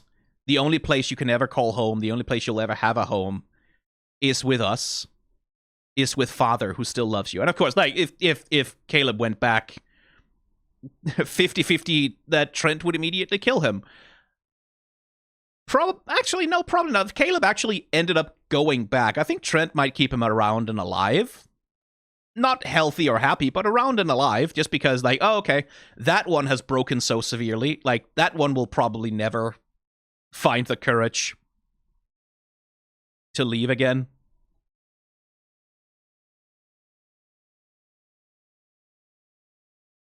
And again, I like that the animation lets Caleb be ugly.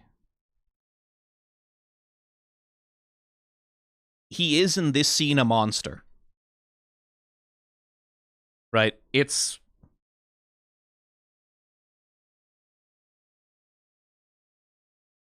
not pretty, right? It's not righteous. It's not justified. It's just violence. It's just pain, you know, lashing out. No paladin here, just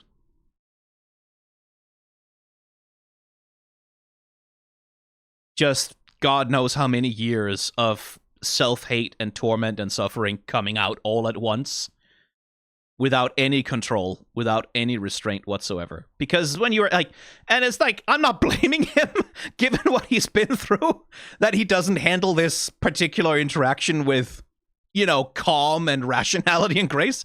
No, like, of course he doesn't. Like, Jesus Christ, no one would. But this is the monster that Trent made him, right? Like, this is the result of everything Trent does to people. All that indoctrination, right? All of that teaching, all of that learning, everything he's learned from Trent, this is the result, right? Like, this is what following someone like Trent will eventually turn you into. This is the outcome. This is where it's going, right? Because that's all that lies down that road. Is someone whose primary capacity is to burn, to destroy. Because that's all Trent has let him learn, right? Like, that's what all that Trent taught, was stab everyone in the back, sacrifice everything and everyone.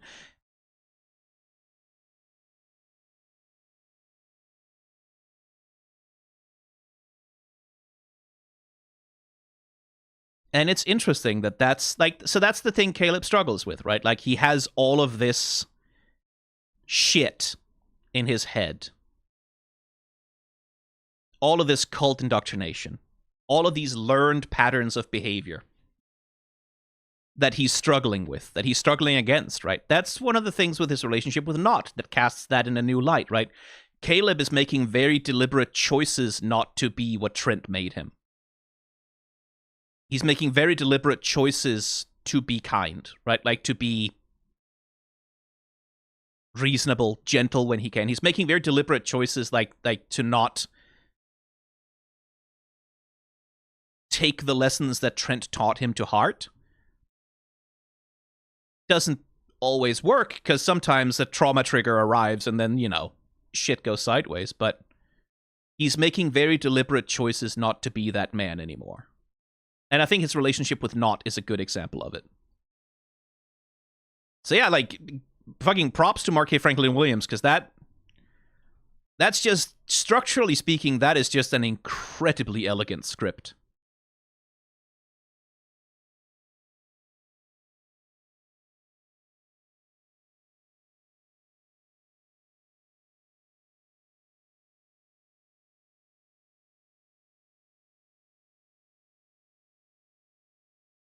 Actually, hang on, let me go look you up on IMDb. What else have you written? Might have to check it out.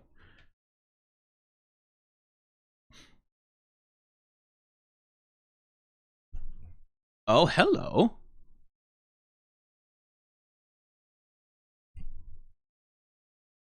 Okay, some episodes for Warehouse 13, which is actually a pretty good TV show. I recommend it if you want like some good sci-fi cheese. Some episodes for Warehouse 13, some shorts. Leverage Redemption. It's written for Leverage as well. I never watched Leverage, so I don't know much about it. Wrote an episode for Legend of Vox Machina as well. That's written for Outlander. Yeah, there's not a ton of credits, but... Oh, that's interesting. Market Franklin Williams is also a voice actor on a couple of things. One of them is SMBC Theater. Of all things. That's amazing.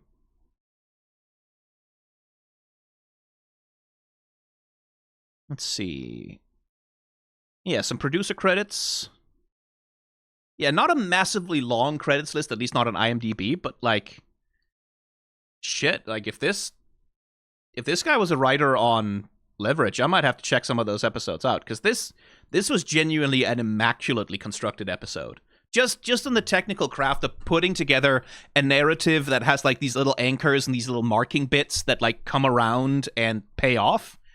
Very, very satisfying to watch.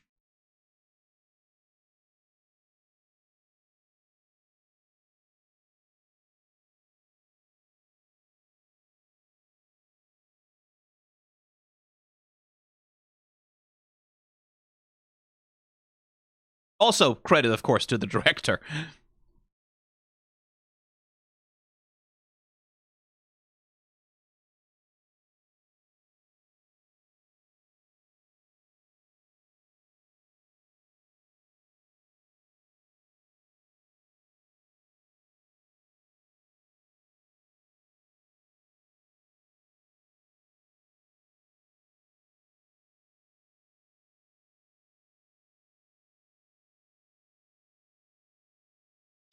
Let's look up some more IMDb names.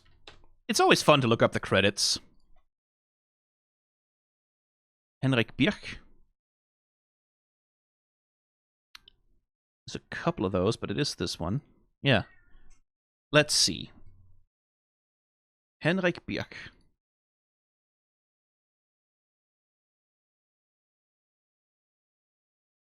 Wait, holy shit, that's a Danish actor.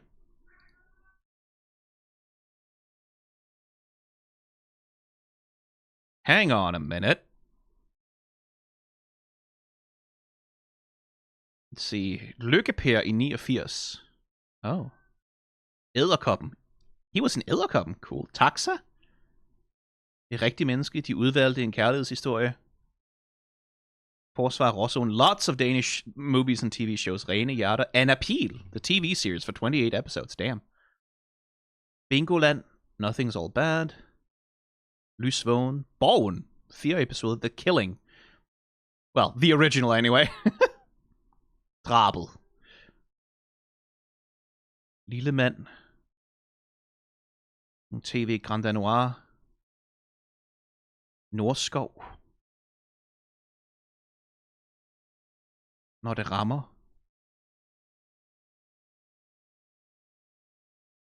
Kaldet. Yeah, he's been working for a long time. Badehotellet. Ah.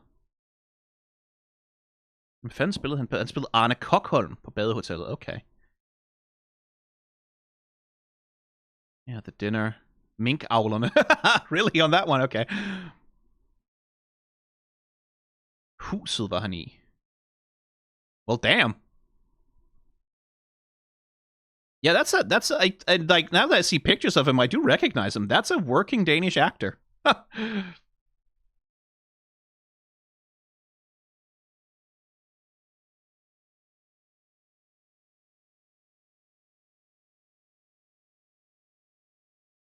Let's see. Lucy Pohl. What do we got here? Yeah, 26-year career. Some World of Warcraft voices, a bunch of TV work. Looks like a German actor by the looks of it. Yeah, was on Der Kriminalist. Der Weisheit der Wolken. Did a voice for Hearthstone. A bunch of voices for Hearthstone. Showed up on Homeland in Overwatch. Oh, it's Mercy! It's fucking Mercy from Overwatch!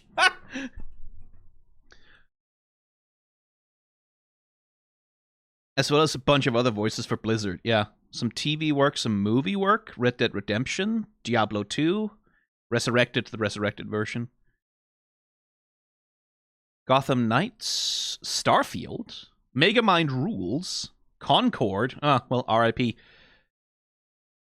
Shattered Space, The Loud House. Yeah, that's an actor who's done a bunch of work. German-American. Figures. Let's see, Buzz Roddy. 40-year-long career here. Goddamn. Yeah, geez, back to 1990. Some appearances on Law and Order, 30 Rock, Gotham, Younger, Blue Bloods, The Deuce. Yeah, lots of American TV work. Showed up on Jessica Jones and The Blacklist as well.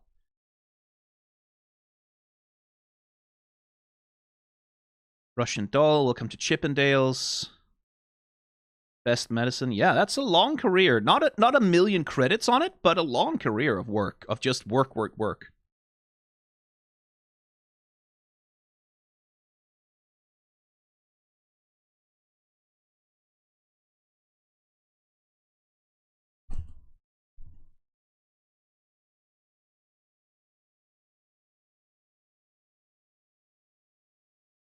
The backgrounds are good. I do like the way they rendered this Caleb's little accident with arcane fire. The way you can see it like carved out of the side of the fireplace. Arcane Fire. Didn't they win that Grammy once? That's a bad joke.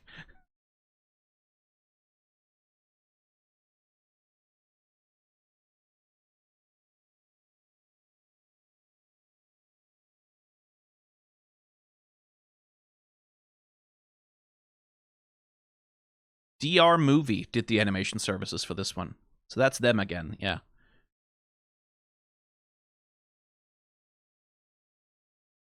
Okay, so it's not a new studio every single time. But yeah, they farmed out the episodes a few at a piece to a few different studios. Which explains some of the inconsistencies at times between like the level of animation quality, I guess. Which is always like, that's what happens when you use multiple studios. It's like they each have to work on their own budget and schedule. And that does lead to different outputs.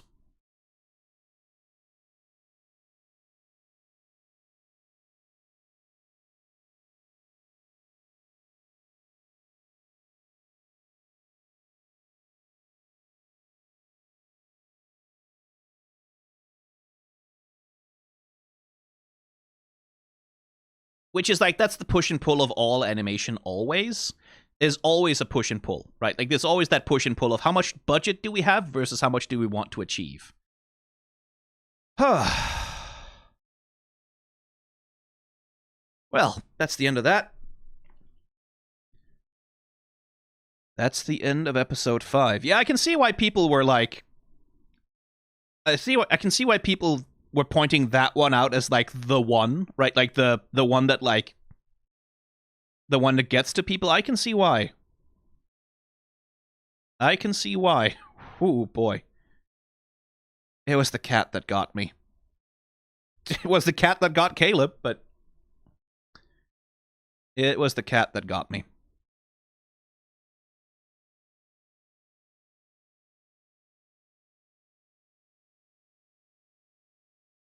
And that's what it's there for, by the way. Like, it's there to get you. Like, that's why they made the decision to have the cat in there, to make a point of characterizing the cat. Like, the cat knows that Trent is evil. We make a point of pointing out the cat. It's why you had that bit in, was it the first or second episode with Caleb, where he summons the cat as like a familiar or a spirit or, I don't know, an illusion, briefly, whatever it is. and it clearly affects him deeply. That's why they do all of that. Like, they do all of that specifically so that once we get here, number one, we understand why the cat is the thing that breaks Caleb, but also so that it's the thing that gets you, right? Because it's not just Caleb. Like, Caleb, as we talked about, maybe he could rationalize killing his parents as traitors because they made their choices, right? Like, they made choices, there were going to be consequences, they were going to get killed anyway, right? At that point, that's the other thing in Caleb's mind, right? At that point, there's no way for him to save them, right? Like, at that point, he's probably had the argument with Trent for a long time, saying, please, no, please, just put them in prison, just do can it not just be anything else? And no, like, they're gonna be killed, and I can't, and Trent will be like, well, I can't do anything to help you. No, they're going to get killed because of that's the law. And we are not above the law, of course. We must always follow the law, so now they have to get killed. It's too bad. Like, I know they're your parents, but unfortunately, they have to be murdered. So perhaps you would want to do it yourself, so it's not a stranger. Maybe you can be a little gentle. Yes, you should. You know what, my boy? I will pull some strings so you can be the one who gets to kill them. Isn't that nice of me? I'm being very merciful with you right now. I'm allowing you to be the one that murders your parents, right? And then it can be personal. You can say goodbye to them, and it can be like you can grieve it, and it'll all be nice and fine. You'll be perfectly good, right? It's.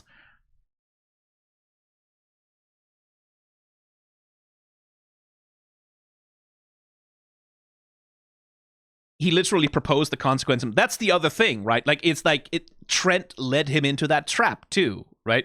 Trent was setting him up to do that, right? The other two had already proposed something. They'd already said, oh, we'll drag them out in the middle of the night. No, it should be public. And again, because it's a competition always. It's always a competition with Trent, right? Like, it's not enough that you just do the thing he wants. You have to do it better than everyone else, right? So when they propose really brutal punishments, well, Caleb, as the last one in line, he can't propose a gentler one.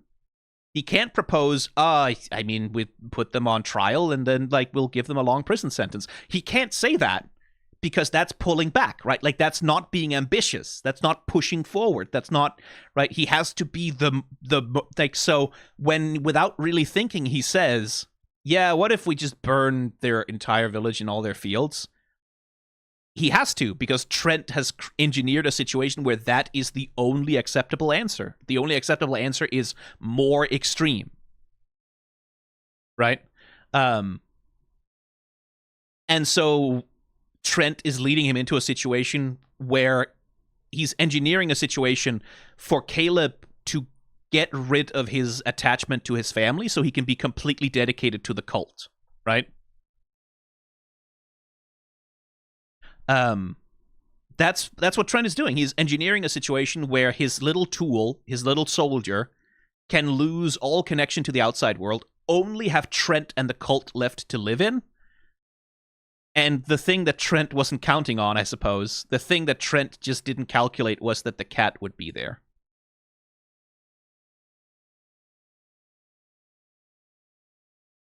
Right? The thing that cannot be rationalized.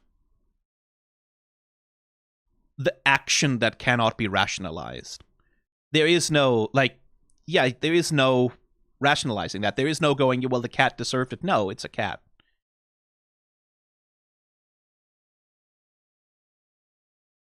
Right? It's the one thing that can't be rationalized, and Trent doesn't, like, who gives a shit, right? It's a cat. Like, that doesn't enter into his mind that someone could see an animal as valuable in that way, right? Like, or as innocent, or as worth preserving or saving. That doesn't enter his head because Trent is the way that Trent is.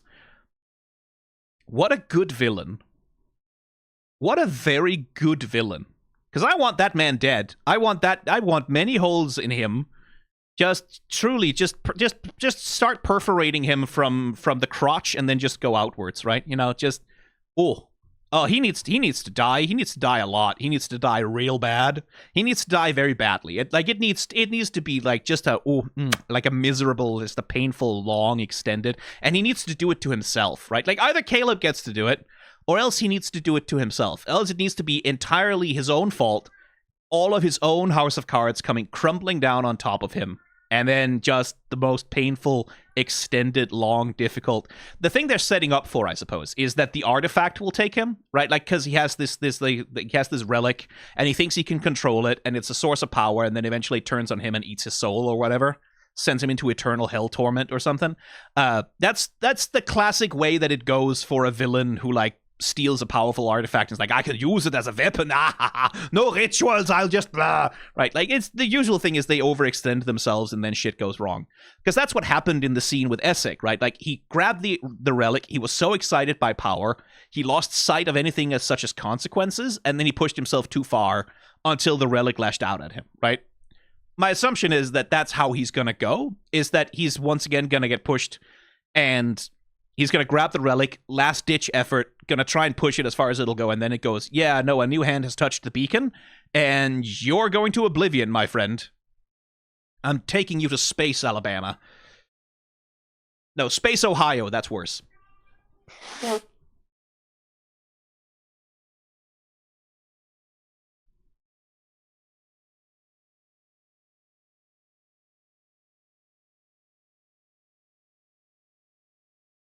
Speaking of cats, Hermes is outside yowling at me to let him in, so I'm gonna go do that. And try to recover emotionally. I'm not that badly affected, it's just, you know, the cat got me. Right at the moment, the cat got me. Anyway, thanks for watching.